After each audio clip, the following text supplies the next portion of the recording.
السلام عليكم ورحمة الله تعالى وبركاته. الحمد لله رب العالمين.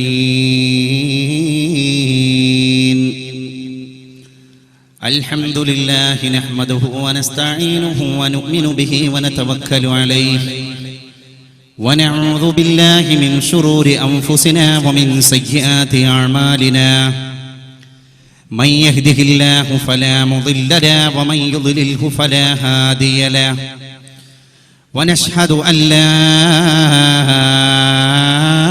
إله إلا الله وحده لا شريك له وأن سيدنا وحبيبنا ومصطفانا ومنجينا وهادينا ومجتبانا محمدا صلى الله عليه وعلى آله وصحابه وأعوانه وأتباعه وأهل بيته وسلم عبده ورسوله الذي كان متواصل الأحزان دائم الفكرة ليست له راحة طويل السكت لا يتكلم في غير حاجة.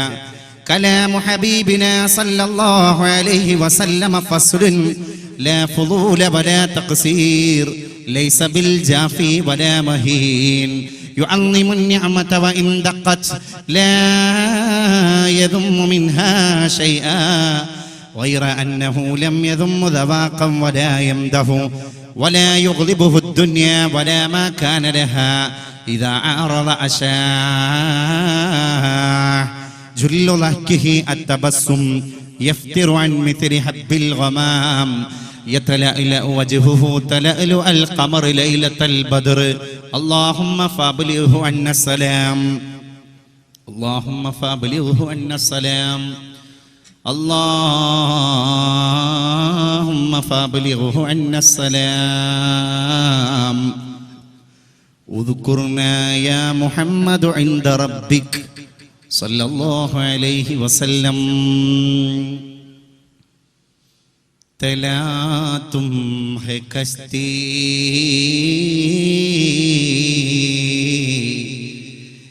ये तूफान गम का ये कैसे हवाए मुखालिफ चली है. जमीन फैली हुई है जिस तरह अफलाक के नीचे यूं ही जन्नत भी माँ की कदमों के खातिर के नीचे. കറുത്ത ഗണനായകൻ ടെലിവിഷന്റെ ചുടുചാനലിൽ പിടക്കുമുടലിനകം കുടലുമാല പിടയും പടി.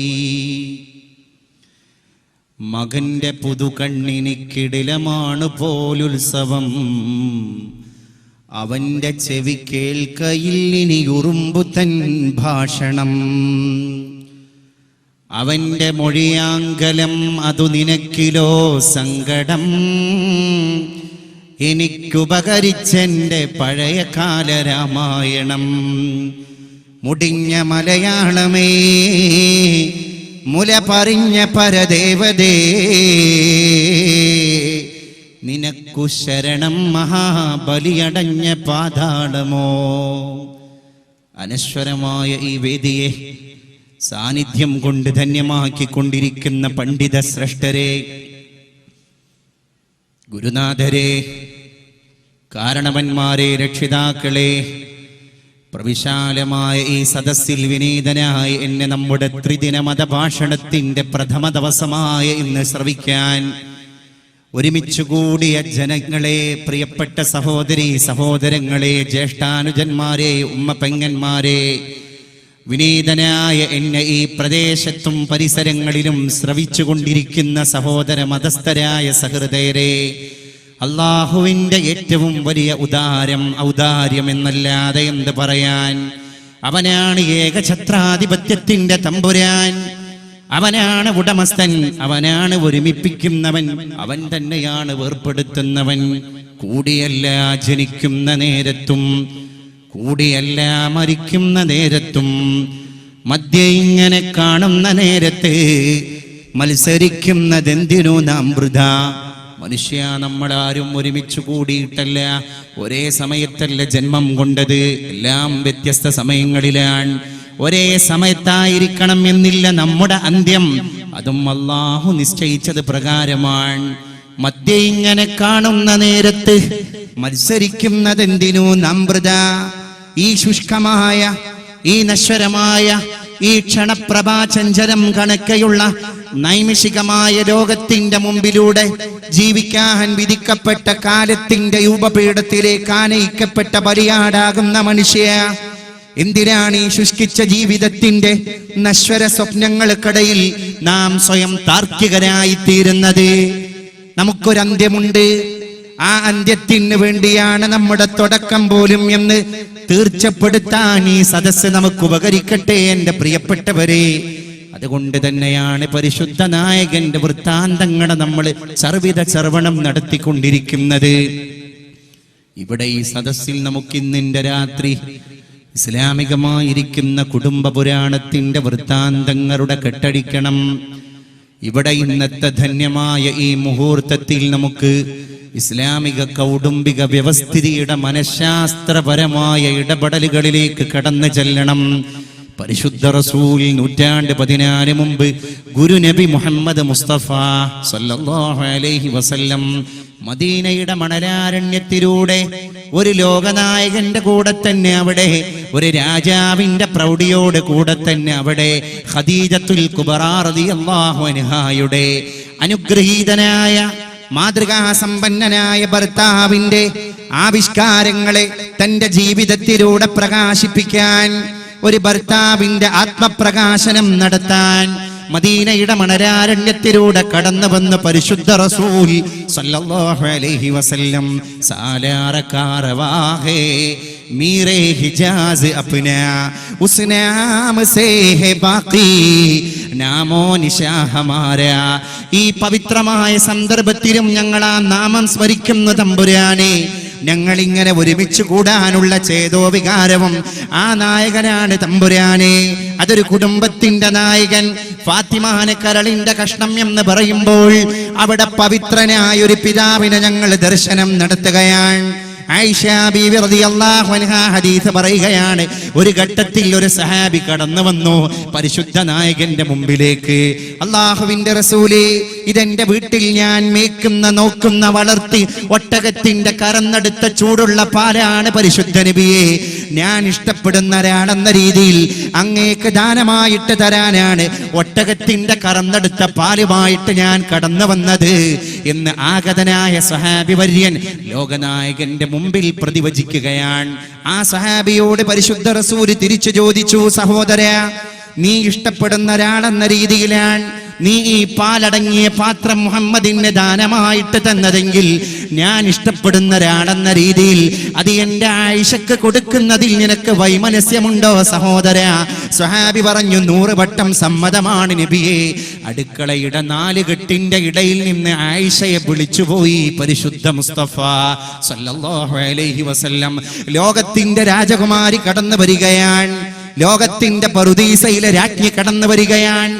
അത് മറ്റാരുമല്ല, നമ്മുടെ കഥാപാത്രത്തെ പോലെ വിളങ്ങി നിൽക്കുന്ന, എന്റെ ശബ്ദം ശ്രവിച്ചു കൊണ്ടിരിക്കുന്ന പ്രിയപ്പെട്ട പെങ്ങളെ, പ്രിയപ്പെട്ട മാതാവേ, നിങ്ങളുടെ പിന്മുറക്കാരിയെ പോലെ ഭർത്താവ് ഇവിടെ പറഞ്ഞു പോയപ്പോഴും മധുര 17ന്റെ ചുറുചുറുക്കോടുകൂടെ ഒട്ടകക്കട്ടിലിൽ ഹിജാബിട്ട് മറക്കപ്പെട്ടതിന്റെ ശേഷം കർമ്മശാസ്ത്രത്തിന്റെ വിശകലനങ്ങളുടെ വിഷയത്തിൽ പോലും തർക്കം മുടലെടുത്ത സഹാബത്തിന്റെ ഇടയിൽ പോയിട്ട് ഫത്വ കൊടുക്കാൻ ഒരു മധുര 17കാരിയായ പെൺകുട്ടി കടന്നു വന്നു മദീനയുടെ മണലാരണ്യത്തിൽ. അത് മറ്റാരുമല്ല, പരിശുദ്ധ ആയിഷ സിദ്ദീഖ റളിയല്ലാഹു അൻഹയാണ്.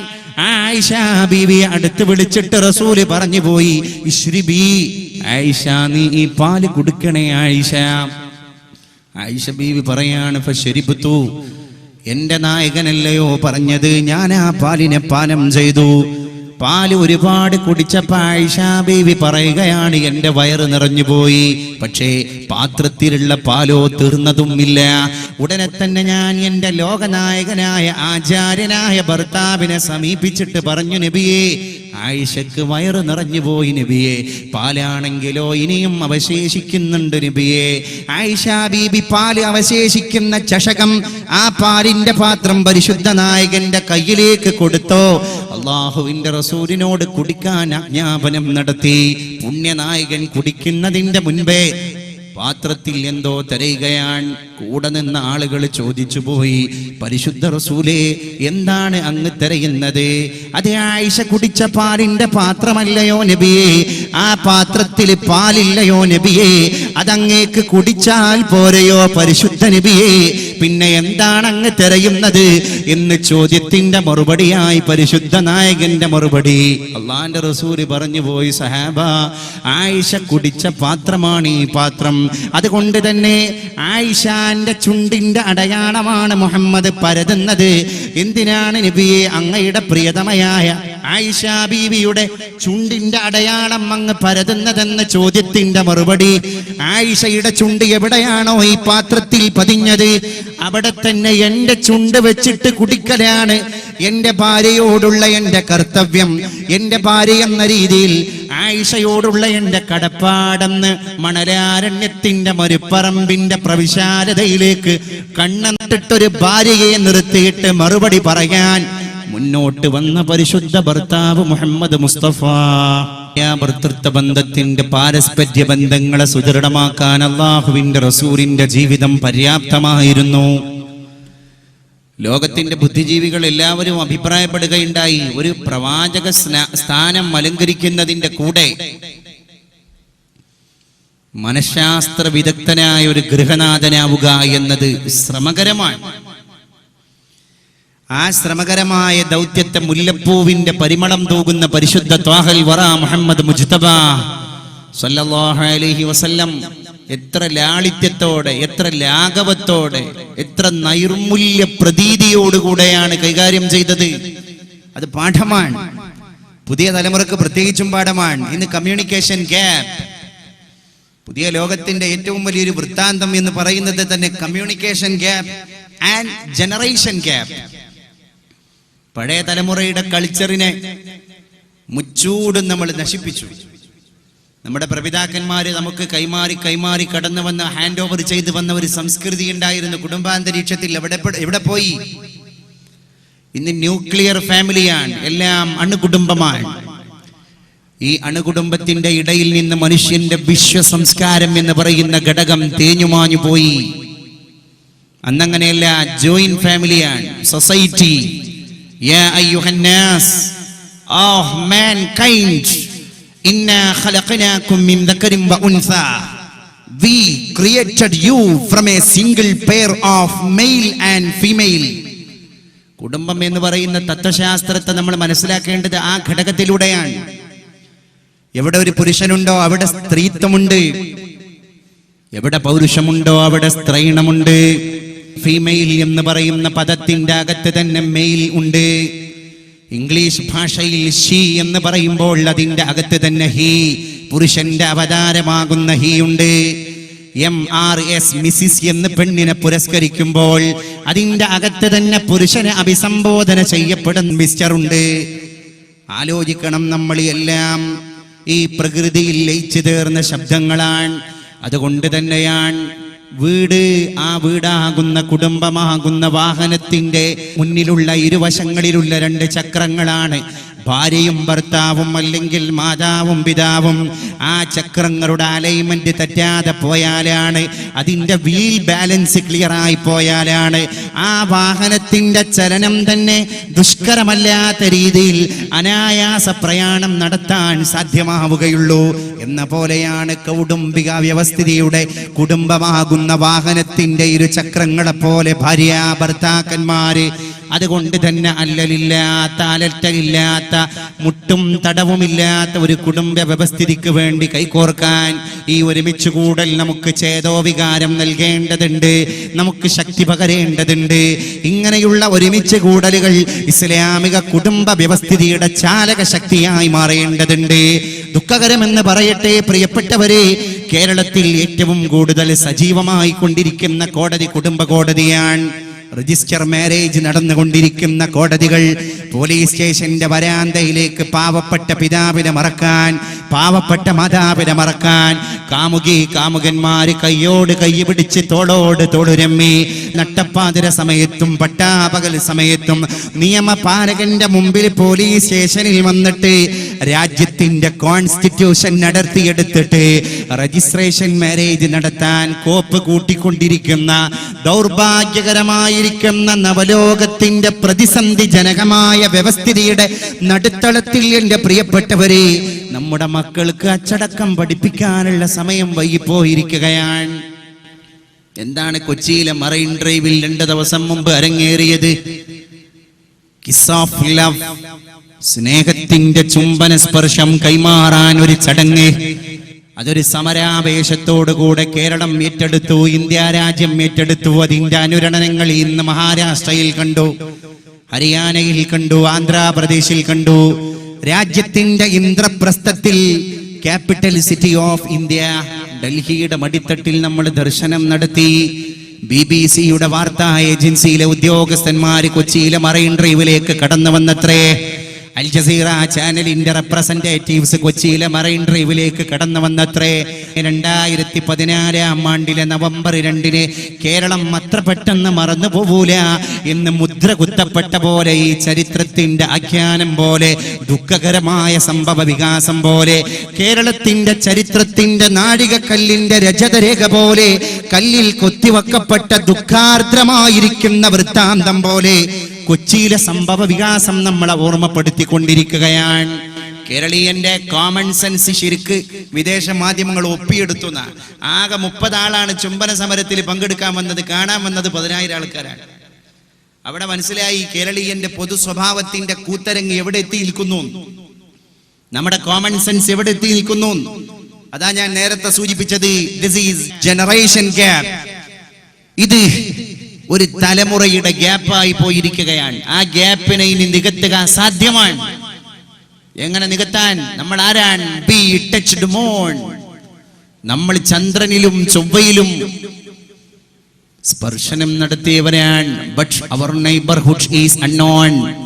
എന്നിട്ട് പോലും നമ്മുടെ അയൽപക്ക ബന്ധേ അജ്ഞാതമായി തുടർന്നുകൊണ്ടിരിക്കുന്നു. അയൽപക്കത്ത് ഡയാലിസിസിന് വിധേയനാക്കപ്പെടുന്ന, ഒന്നിടവട്ട ദിവസങ്ങളിൽ ഡയാലിസിസിന് വിധേയനാക്കപ്പെടുന്ന രോഗിയുണ്ട്. അവൻ നമ്മുടെ അയൽപ്പക്കക്കാരനാണ്. പക്ഷേ അവൻ അയൽപ്പക്കക്കാരനെന്ന് തിരിച്ചറിയുന്നതിന്റെ മുൻപ് രാജ്യം ചൊവ്വയിലേക്ക് മംഗളിയാൻ തൊടുത്തുവിട്ടിരിക്കുകയാണ്. നമ്മുടെ രാജ്യം പറഞ്ഞയച്ച മംഗളിയാൻ ചൊവ്വയുടെ ഭ്രമണ മണ്ഡലങ്ങളെ വലയം വെച്ച് അതിന്റെ ഫോട്ടോ ISROയുടെ ഓഫീസിൽ നിന്ന് പത്രമാധ്യമങ്ങൾക്ക് കിട്ടി. ആ പത്രമാധ്യമങ്ങൾ നമ്മുടെ മൂക്കിന്റെ ചുവട്ടിലേക്ക് സചിത്രം, ചിത്രസഹിതം അതിനെ പ്രസിദ്ധീകരണം നടത്തുകയുണ്ടായി. അത്രയും വലിയ അഡ്വാൻസ്ഡ് ടെക്നോളജിയുടെ യുഗത്തിൽ നമ്മൾ ജീവിച്ചു കൊണ്ടിരിക്കുമ്പോഴും സ്വന്തം അസ്തിത്വത്തെ വിസ്മരിക്കാൻ ഒരുമ്പെട്ടുപോയ ഇരുകാലി മൃഗം എന്ന വിശേഷണത്തിന്റെ, യുക്തിപരതയുടെ വിശേഷണത്തിന്റെ ഉടമയായി കേരളീയൻ തീർന്നുകൊണ്ടിരിക്കുകയാണ്. മുടിഞ്ഞ മലയാളമേ, മുലപറിഞ്ഞ പരദേവതേ, നിനക്കു ശരണം മഹാബലിയടഞ്ഞ പാതാളമോ? മഹാബലി കടന്നുപോയ പാതാളമാണോ കേരളമേ? ഗോഡ്സ് ഓൺ കൺട്രി, ദൈവത്തിന്റെ സ്വന്തം നാടെന്ന് പറയുന്ന ഈ സുഗന്ധ പൂന്തോപ്പ് ആസുരമായിരിക്കുന്ന ഒരു അപകടത്തിലേക്ക് കടന്നു പോവുകയാണ്. എൻ്റെ പ്രിയപ്പെട്ടവരെ, ഇവിടുത്തെ മുസൽമാന്റെ പാരമ്പര്യം ഏതാണ്? അവനാണ് മാപ്പിള. മഹാപ്പിള്ള എന്ന പേര് ലോപിച്ചിട്ട് മാപ്പിള എന്ന പേരിലേക്ക് കടന്നു വന്നു പോയി.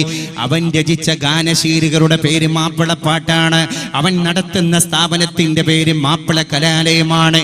അവൻ കൊണ്ടുവന്ന വേഷവിധാനങ്ങളുടെ ആഖ്യാനം മാപ്പിള വേഷമാണ്. അവന്റെ സംസ്കൃതിയുടെ പേര് മാപ്പിള സംസ്കാരമാണ്. അവന്റെ കലയാണെങ്കിലോ ഇന്ത്യ രാജ്യത്ത് വിശ്രുതമായിരിക്കുന്ന മാപ്പിള കലയാണ്. എല്ലാത്തിലും നമ്മൾ മികവ് പുലർത്തി. ആ മികവ് മുഴുവൻ നമ്മുടെ പൗരാണിക പാരമ്പര്യത്തിലൂടെ നമുക്ക് ഓരോരുത്തരായിട്ട് ഗമാഗമന സിദ്ധാന്തത്തിലൂടെ കൊണ്ടുവന്ന മികവുകളായിരുന്നു നമ്മളായിട്ട് എന്ത് നേടി എൻ്റെ പ്രിയപ്പെട്ടവരെ.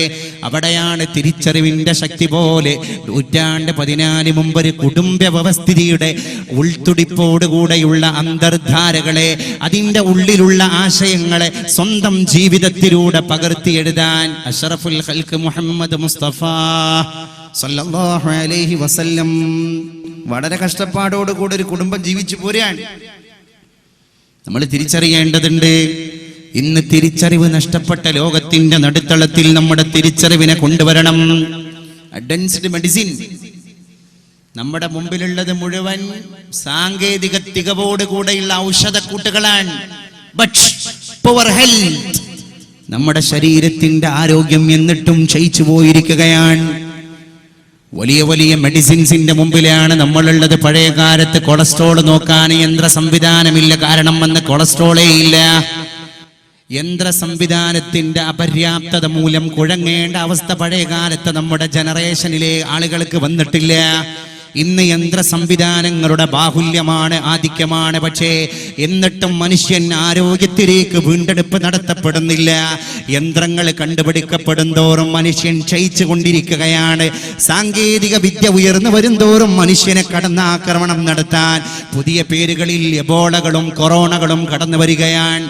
എബോള വൈറസിനെ പരാജയപ്പെടുത്താൻ ഒരുമ്പെട്ട ശാസ്ത്രമേ, എബോള എന്ന് പറയുന്ന കണ്ടെത്താൻ കഴിയാത്തൊരു വൈറസിന്റെ മുമ്പിൽ നിന്റെ സകലമായ ടെക്നോളജിയുടെ മോഡേൺ വെപ്പൺസും മുട്ടുമടക്കി പഞ്ചപുച്ച കുത്തേണ്ടി വന്ന ഗതികേടിലേക്ക് അമേരിക്കൻ തത്വശാസ്ത്രജ്ഞരാണ് കടന്നുപോയത്. എൻ്റെ പ്രിയപ്പെട്ടവരെ, ഇന്ന് എയർപോർട്ടുകളിൽ വലിയ വലിയ സൂക്ഷ്മമായ പരിശോധന നടത്തുകയാണ്.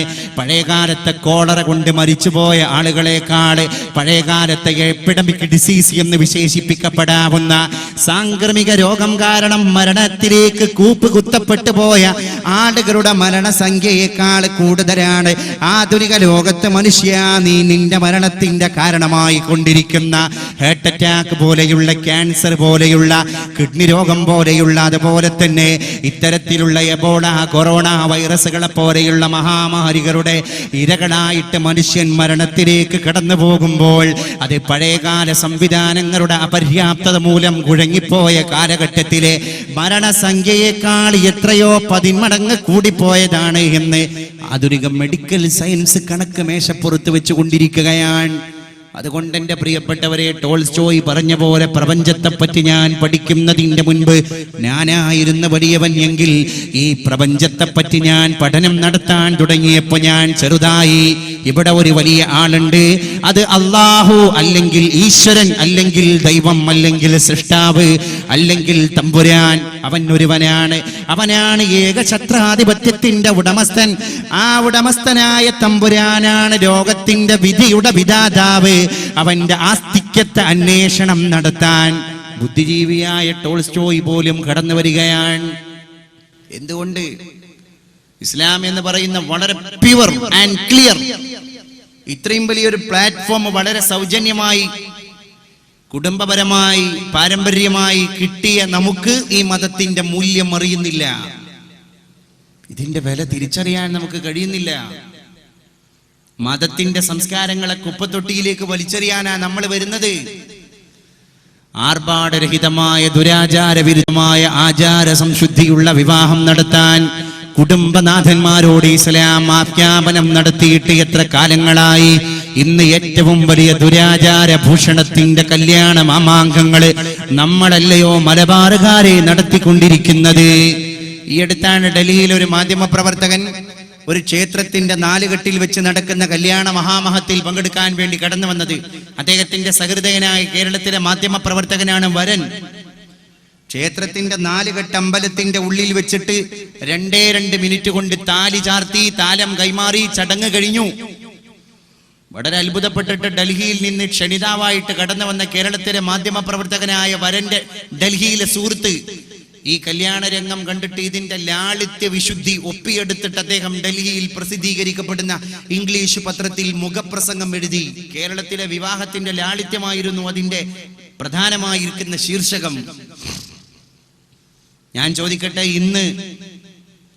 ഈ വൃത്താന്തങ്ങൾക്കിടയിലേക്ക് നമ്മുടെ ഡൽഹിയിലെ മാധ്യമ പ്രവർത്തകനെങ്ങാനും കടന്നു വന്നാൽ അദ്ദേഹം ബോധരഹിതനായി പോകും. നമ്മുടെ ഒരു ഓഡിറ്റോറിയത്തിൽ വെച്ച് നടക്കുന്ന കല്യാണം എല്ലാം കഴിഞ്ഞിട്ട് ഇപ്പൊ എങ്ങനെയാ ക്രിക്കറ്റിലും ഫുട്ബോളിലൊക്കെ ചിയർ ഗേൾസ് വരുന്ന മാതിരിയാണ് ഇപ്പൊ ഓരോ കല്യാണത്തിന് പ്രത്യേകിച്ച് അണിയിച്ച് ഒരുക്കപ്പെടുന്ന നാരികളും പുതുനാരികളുമായിരിക്കുന്നെന്ന് പറഞ്ഞാൽ ഈ കല്യാണം നടത്തുന്നവന്റെയോ വധുവിന്റെയോ വരന്റെയോ രക്തബന്ധം പോലുമില്ലാത്ത ഈ പെൺകുട്ടികൾ വന്നിട്ടാണ് ഈ എൻട്രൻസിൽ വെള്ളം കൊടുക്കുന്നത്. ചില സ്ഥലങ്ങളിലൊക്കെ നോട്ടീസ് പോലും കൊടുക്കാൻ ഒന്നാമത്തെ പേജിൽ വധുവരന്മാർക്കുള്ള ആശംസകളാണ്, രണ്ടാമത്തെ പേജിലാണെങ്കിലോ മെനുവാണ്. മെനു സൂപ്പർ സ്പെഷ്യാലിറ്റി ആയിരിക്കുന്ന ഹൈ അഡ്വാൻസ്ഡ് ആയിരിക്കുന്ന 5 സ്റ്റാർ ഹോട്ടലിൽ കയറി കിട്ടുന്ന മെനു പോലെയുള്ള വലിയ വലിയ മെനുവിന്റെ ലിസ്റ്റാണ് ഈ പെൺപിള്ളേര് കൊടുക്കുന്നത്. അതിൽ ഫുഡ് ഡ്രിങ്ക്സ് ഐറ്റംസ് തന്നെ ഒരു 10-15 ഐറ്റം, ഫുഡ് ഒരു 25 ഐറ്റം. എന്നിട്ട് ബൊഫേ സംവിധാനത്തിലൂടെ നമ്മൾ പാത്രം കയ്യിലേന്തിയിട്ട് ഓരോ സ്ഥലത്ത് പോയിട്ട് ഭക്ഷണ വിഭവങ്ങൾ അങ്ങനെ എടുക്കുന്നു. ചെറിയ മക്കളൊക്കെ ഈ പിന്നെ മെനു വാങ്ങിയിട്ട് ജ്യൂസ് കുടിക്കാൻ ഒരു സ്ഥലത്ത് ഓരോ ജ്യൂസാണ്, ഓരോ ജ്യൂസ് അല്പാൽപ്പം കുടിച്ച് അതെല്ലാം പാതി ഭക്ഷിച്ചിട്ട് ഒഴിവാക്കുകയാണ്. അതുകൊണ്ട് പിന്നെ അതിന്റെ സ്ഥാനം വേസ്റ്റ് ബിന്നാണ്, വേസ്റ്റ് ബാസ്ക്കറ്റിലേക്ക് വലിച്ചെറിയാൻ. കടിച്ച കബ്സ, ബുഖാരി, മന്തി, അൽഫാം, ഖുബൂസ്, ബ്രോസ്റ്റ്, ഷവർമ, ഷവായ, ഈ സാധനങ്ങൾ മുഴുവൻ അല്പം കടിച്ചിട്ട് വേസ്റ്റ് കൊട്ടയിലേക്ക് വലിച്ചെറിയ. ഞാനൊന്ന് പറയട്ടെ എൻ്റെ പ്രിയപ്പെട്ട മുസ്ലിം സഹോദര സഹോദരി, നിങ്ങളൊക്കെ ഓരോ കുടുംബത്തിന്റെ ഗൃഹനായകനാണ്, ഗൃഹനായികയാണ്, അല്ലെങ്കിൽ ആ കുടുംബത്തിന്റെ വക്താവാൻ, പ്രയോക്താവാൻ, അല്ലെങ്കിൽ ആ കുടുംബത്തിന്റെ സന്തതിയാൻ, സഹചാരിയാണ്. ഈ അർത്ഥത്തിൽ കുടുംബ വീക്ഷണങ്ങളുടെ പുരാണങ്ങളെ നമ്മൾ ചെറുവണത്തിന് വിധേയമാക്കുമ്പോൾ നമ്മുടെ കല്യാണങ്ങൾ മാമാങ്കങ്ങളായി അധപ്പതിക്കുന്നുണ്ട് എന്ന കാര്യം നിസ്തർക്കമാണ്, തീർച്ചയാണ് ഈ വിഷയം. ഇനി ആരോട് പറയാനാ? ഇങ്ങനെ മുസ്ലിം കല്യാണത്തിന്റെ മഹാമഹം നടന്ന ഓഡിറ്റോറിയത്തിലേക്ക് നിങ്ങൾ ജനങ്ങളെല്ലാം കല്യാണം കഴിഞ്ഞ് പിരിഞ്ഞു പോയതിന്റെ ശേഷം അസറിന്റെ ശേഷം ഒരു 4-4:30 മണിയാകുമ്പോ ആ വേസ്റ്റ് ബാസ്ക്കറ്റുകളെല്ലാം ഒരാൾ പോയിട്ട് ശേഖരിക്കുക. ഇന്ന് മാർക്കറ്റിൽ ലഭിക്കുന്ന മൂല്യം വെച്ചിട്ട് ഓരോ ചവച്ചു തുപ്പപ്പെട്ട അല്ലെങ്കിൽ വേസ്റ്റാക്കി വലിച്ചെറിഞ്ഞു പോയ ഭക്ഷണ വിഭവങ്ങളെയും നിങ്ങൾ ആ വേസ്റ്റ് ബാസ്ക്കറ്റിൽ നിന്ന് പൊറുക്കിയെടുക്കുക. എന്നിട്ട് ഇന്ന് മാർക്കറ്റിൽ വിപണിയിൽ അതിന് ഏകദേശം കണക്കാക്കപ്പെടുന്ന മൂല്യം വെച്ചിട്ടൊന്ന് കാൽക്കുലേഷൻ നടത്തുക. ഞാൻ പറയുന്നു, മധ്യമ കുടുംബത്തിൽ ജീവിക്കുന്ന 5 പെൺകുട്ടികളുടെ കല്യാണം നടത്താനുള്ള ഭക്ഷണം ആ വേസ്റ്റിൽ ഉണ്ടാകും. ഒരു മുസ്ലിം കല്യാണത്തിന്റെ ഓഡിറ്റോറിയത്തിലെ വേസ്റ്റ് ബിന്നിൽ ഇതുപോലെ 5 കല്യാണങ്ങൾ നടത്താനുള്ള വേസ്റ്റ് ഉണ്ടാകും. അതാണ് നമ്മുടെ കുടുംബ പുരാണത്തിന്റെ ഐഡിയോളജി. ആ തരത്തിലേക്ക് മുസ്ലിം കുടുംബ സമ്പ്രദായങ്ങൾ അധപ്പതിച്ചു പോയി. ഇതൊരു സംസ്കാരമായി നമ്മൾ കൊണ്ടെടുക്കാൻ. നിങ്ങൾക്ക് കേൾക്കണോ? ഞാനൊരു പത്രത്തിന്റെ എഡിറ്റോറിയൽ പേജിൽ വായിച്ചതാണ്, കേട്ടുകേൾവി പോലുമല്ല. ഈ അടുത്ത് മുസ്ലിം ഭൂരിപക്ഷ പ്രദേശമായ കാസർഗോഡ് ജില്ലയിലെ ഒരു സ്ഥലത്ത് ഒരു മുസ്ലിം പൗരപ്രമാണി അദ്ദേഹത്തിന്റെ വിവാഹം നടത്തി. മകളുടെയും മകന്റെയും വിവാഹത്തിന്റെ തലേ ദിവസം തന്നെ വധുവും വരനും ഒക്കെ 2 വേദികളിലായിട്ട് എത്തിയിട്ടുണ്ട്.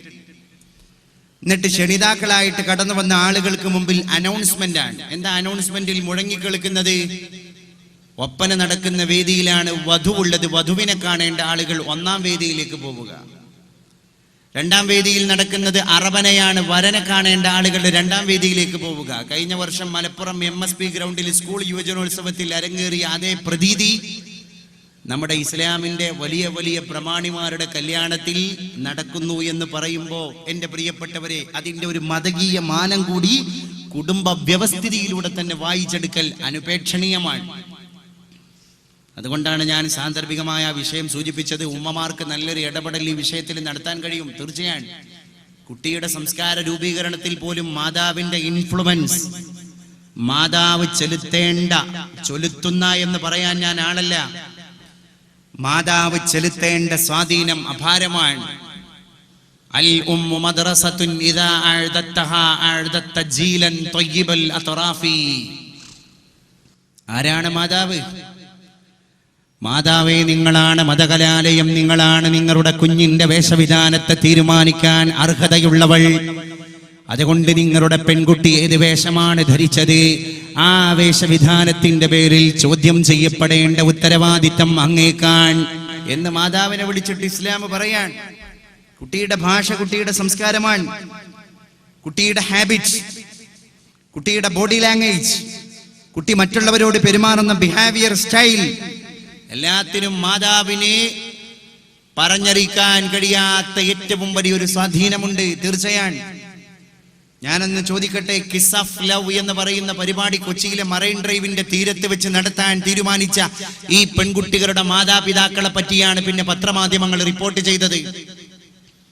അപ്പൊ ഈ മാതാപിതാക്കളുടെ ഒരു തൊലിക്കട്ടിയുടെ ഊക്ക് നിങ്ങളൊന്ന് ആലോചിച്ച് നോക്കി. സ്വന്തം കുഞ്ഞിനെ വെളിയിലേക്ക് പറഞ്ഞു വിടാൻ എന്ത് വലിയ സ്വാതന്ത്ര്യമാണ് ഇവർ കൊടുത്തിരിക്കുന്നത്.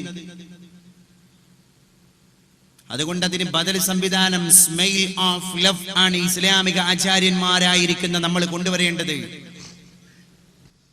കിസ് ഓഫ് ലവ് അല്ല, ചുംബന സമരമല്ല, പുഞ്ചിരിയിലൂടെ മതത്തെ പഠിപ്പിക്കാനാണ് നമ്മൾ ശ്രമം നടത്തേണ്ടത്. അത് എബോള വന്നാലും കൊറോണ വന്നാലും ഇസ്ലാം നീ ആ സഹോദരനെ നോക്കി പുഞ്ചിരിക്കണ്ട എന്ന് പറഞ്ഞിട്ടില്ല. അൻതൽഖാ അഖാക ബിവജ്ഹിൻ ത്വരീഖിൻ സദഖ, നിന്റെ ഏകോദര സഹോദരന്റെ മുഖത്ത് നോക്കിയിട്ട് നീ ഒന്ന് പുഞ്ചിരിക്കൽ നീ അവന് കൊടുക്കുന്ന ദാനമാണ്. ആ ദാനശീലം പുഞ്ചിരിയിലൂടെ നിർവഹിക്കാൻ സാധിക്കും എന്ന് പഠിപ്പിക്കുന്ന മതം എത്ര വിശാല കാഴ്ചപ്പാടിന്റെ സിദ്ധാന്തമാണ് എന്റെ പ്രിയപ്പെട്ടവരെ. ആ മതത്തിന്റെ അനുയായികളാണ് നമ്മൾ. മതത്തിന്റെ സ്നേഹവാത്സല്യത്തിന്റെ പ്രയോഗങ്ങളെ സ്വന്തം ശരീരങ്ങളിലൂടെ, സ്വന്തം വ്യക്തി താല്പര്യങ്ങളിലൂടെ, നമ്മുടെ അഭിവാദനങ്ങളിലൂടെ പ്രകാശിപ്പിക്കേണ്ട ആളുകളാണ് നമ്മളെല്ലാം. ഒരാൾ വന്നിട്ട് അഷ്റഫുൽ ഖൽഖ് മുഹമ്മദ് മുസ്തഫ സല്ലല്ലാഹു അലൈഹി വസല്ലം തങ്ങളോട് ചോദിക്കുകയാണ്, നബിയേ, അങ്ങയുടെ മുമ്പിൽ ഏത് വിഷയവും സംസാരിക്കാനുള്ള സ്വാതന്ത്ര്യമുണ്ട് എന്ന ധൈര്യമുണ്ടായത് കൊണ്ട് തന്നെയാണ് വിനീതനായി ഞാൻ വന്ന് ചോദിക്കുന്നത്. നബിയേ, ഞാനൊരു ഗ്രാമീണനാണ്, ഞാനൊരു അറാബിയാണ് റസൂലേ, ഞാൻ ഇസ്ലാമിനെ പറ്റി ജ്ഞാനമുള്ളവനല്ല നബിയേ, പരിജ്ഞാനം കുറഞ്ഞുപോയ മനുഷ്യനാണ്, വിദ്യാസമ്പന്നനല്ല റസൂലേ, സംസ്കാര ശൂന്യനായ മനുഷ്യനാണ്. അതുകൊണ്ട് എനിക്ക് പറയാനുള്ളത്, എനിക്ക് വ്യഭിചരിക്കാനുള്ള അനുവാദം തരണേ നബിയേ, എനിക്ക് അഭീത ബന്ധത്തിൽ ഏർപ്പെടാനുള്ള സ്വാതന്ത്ര്യം അങ്ങ് തരണം എന്ന ആജ്ഞാപനം നടത്താനാണ് ഞാൻ കടന്നു വന്നതെന്ന് പരിശുദ്ധ നായകന്റെ ദർബാറിൽ കയറിയിട്ടൊരു ഗ്രാമീണൻ വിളംബരം നടത്തുകയാണ്. കൂടി നിന്ന സഹാബ സ്തബ്ധിച്ചുപോയി. അവർ അത്ഭുത പരതന്ത്രരായി. ചില ആളുകൾ വികാര വിജൃംഭിതരായി, ചില ആളുകൾ ക്ഷോഭത്തോടുകൂടെ പ്രതികരിക്കാൻ തുടങ്ങി. അള്ളാഹുവിന്റെ റസൂല് ചോദ്യകർത്താവായ മനുഷ്യനോട് ഒരു വാക്ക് പോലും ഉരിയാടുന്നതിന്റെ മുൻപ് മന്ദസ്മിതം തൂകിയിട്ട് കേട്ടുകൊണ്ടിരിക്കുന്ന, ക്ഷോഭിച്ചുകൊണ്ടിരിക്കുന്ന സഹാബത്തിനോട് പറഞ്ഞു, നിങ്ങൾ അക്ഷോഭ്യരാവണം, ഇവിടെ ക്ഷോഭം പാടില്ല. ഏതാണ് മതം? എന്നെ പറ്റി തന്നെ എന്റെ തമ്പുരാന് പറഞ്ഞത് നിങ്ങൾക്കറിയുമോ സഹാബ? അങ്ങങ്ങാനും പരുഷ ഹൃദയത്തിന്റെ ഉടമയായിരുന്നുവെങ്കിൽ അങ്ങയുടെ ചുറ്റുവട്ടങ്ങളിൽ നിന്ന് അങ്ങയുടെ അനുയായികൾ, അങ്ങയെ കേൾക്കാൻ വന്ന ആളുകൾ, അങ്ങയിൽ നിന്ന് മതം പഠിക്കാൻ വന്ന ആളുകൾ, അവർ പിന്തിരിഞ്ഞു പോകുമായിരുന്നു നബിയെ. അതുകൊണ്ടങ്ങ് കാരുണ്യത്തിന്റെ ഹൃദയമുള്ള ആളാവണം, അങ്ങ് ലാളിത്യത്തിന്റെ പ്രതിരൂപമാകണം, അങ്ങ് സ്നേഹത്തിന്റെ സാഗരമാകണം, അങ്ങ് സുരക്ഷിതത്വത്തിന്റെ താവളമൊരുക്കണം, അങ്ങ് ചമൽക്കാരദായകമായിരിക്കുന്ന സഹവർത്തിത്വത്തിന്റെ യജമാനനാകണം, അങ്ങ് മനുഷ്യവൽക്കരണത്തിന്റെ ഉദാത്ത ശീലമുള്ള ആളാകണം, അങ്ങ് മാനത്ത നക്ഷത്രത്തിലേക്ക് കണ്ണ് നട്ടുകൊണ്ടിരിക്കുന്ന പിഞ്ചുകിടാവിന്റെ ബാല്യത്തിൽ നിന്ന് അവനെ ഉന്നതിയുടെ സോപാനത്തിലേക്ക് ഉയർത്തി ചക്രവാള സീമയിലെ വെട്ടിത്തിളങ്ങുന്ന വെള്ളി നക്ഷത്രത്തിന് സമാനനായ മനുഷ്യനാക്കാൻ നിയുക്തനായ മനുഷ്യനാണ്, പ്രവാചകനാണ്.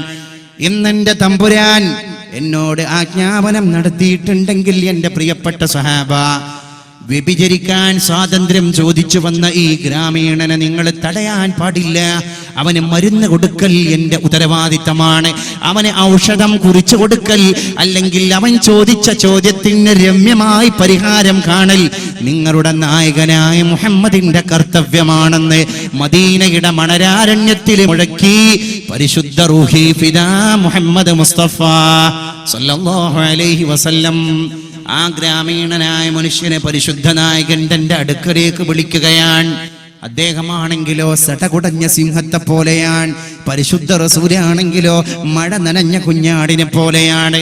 ഭവ്യത തുളുമ്പുന്ന ഹൃദയത്തിന്റെ ഉടമയെ പോലെ ലോകനായകൻ ഈ സഹാബി ആറാബിയോട് ചോദിച്ചു പോയി, സഹോദര, ഞാൻ നീ ചോദിച്ച കർമ്മത്തിന് നിനക്ക് അനുവാദം തരുന്നതിന്റെ മുൻപേ നിന്നോട് ഒന്ന് ചോദിക്കട്ടെ, നിന്റെ വീട്ടിൽ ഉമ്മയുണ്ടോ? അദ്ദേഹം പറഞ്ഞു, അതേ നാം യാ റസൂലല്ലാഹ്, ഉണ്ട് നബിയേ, എന്റെ മാതാവിന്റെ വീട്ടിലുണ്ട് നബിയേ. രണ്ടാമത്തെ ചോദ്യം ഞാനൊന്ന് ചോദിക്കട്ടെ, നിന്റെ വീട്ടിൽ നിന്റെ പെങ്ങളുണ്ടോ സഹോദര? ആ മനുഷ്യൻ പറഞ്ഞു പോയി, അതേ, എന്റെ സഹോദരിയും ഉണ്ട് നബിയേ. ഞാനിപ്പോ ഇറങ്ങുമ്പോൾ പോലും അവരെ കണ്ടിട്ടാണ് എന്റെ വീട് വിട്ടിറങ്ങിയത് നബിയേ. എന്നാൽ ഞാനൊന്ന് ചോദിക്കട്ടെ, നിന്റെ മാതാവിനെ ആരെങ്കിലും അവിഹിത ബന്ധത്തിൽ ഏർപ്പെടാൻ പിടിച്ചു കൊണ്ടുപോയാൽ, അല്ലെങ്കിൽ അവിഹിത ബന്ധത്തിന് വേണ്ടി ഉപയോഗപ്പെടുത്തിയാൽ എന്തായിരിക്കും നിന്റെ പ്രതികരണം? അദ്ദേഹം വിചാരവിജൃംഭിതനായി എരുതിയിലേക്ക് എണ്ണയൊടിച്ച പോലെ അദ്ദേഹത്തിന്റെ ക്ഷോഭങ്ങൾ ആളിക്കത്താൻ തുടങ്ങി.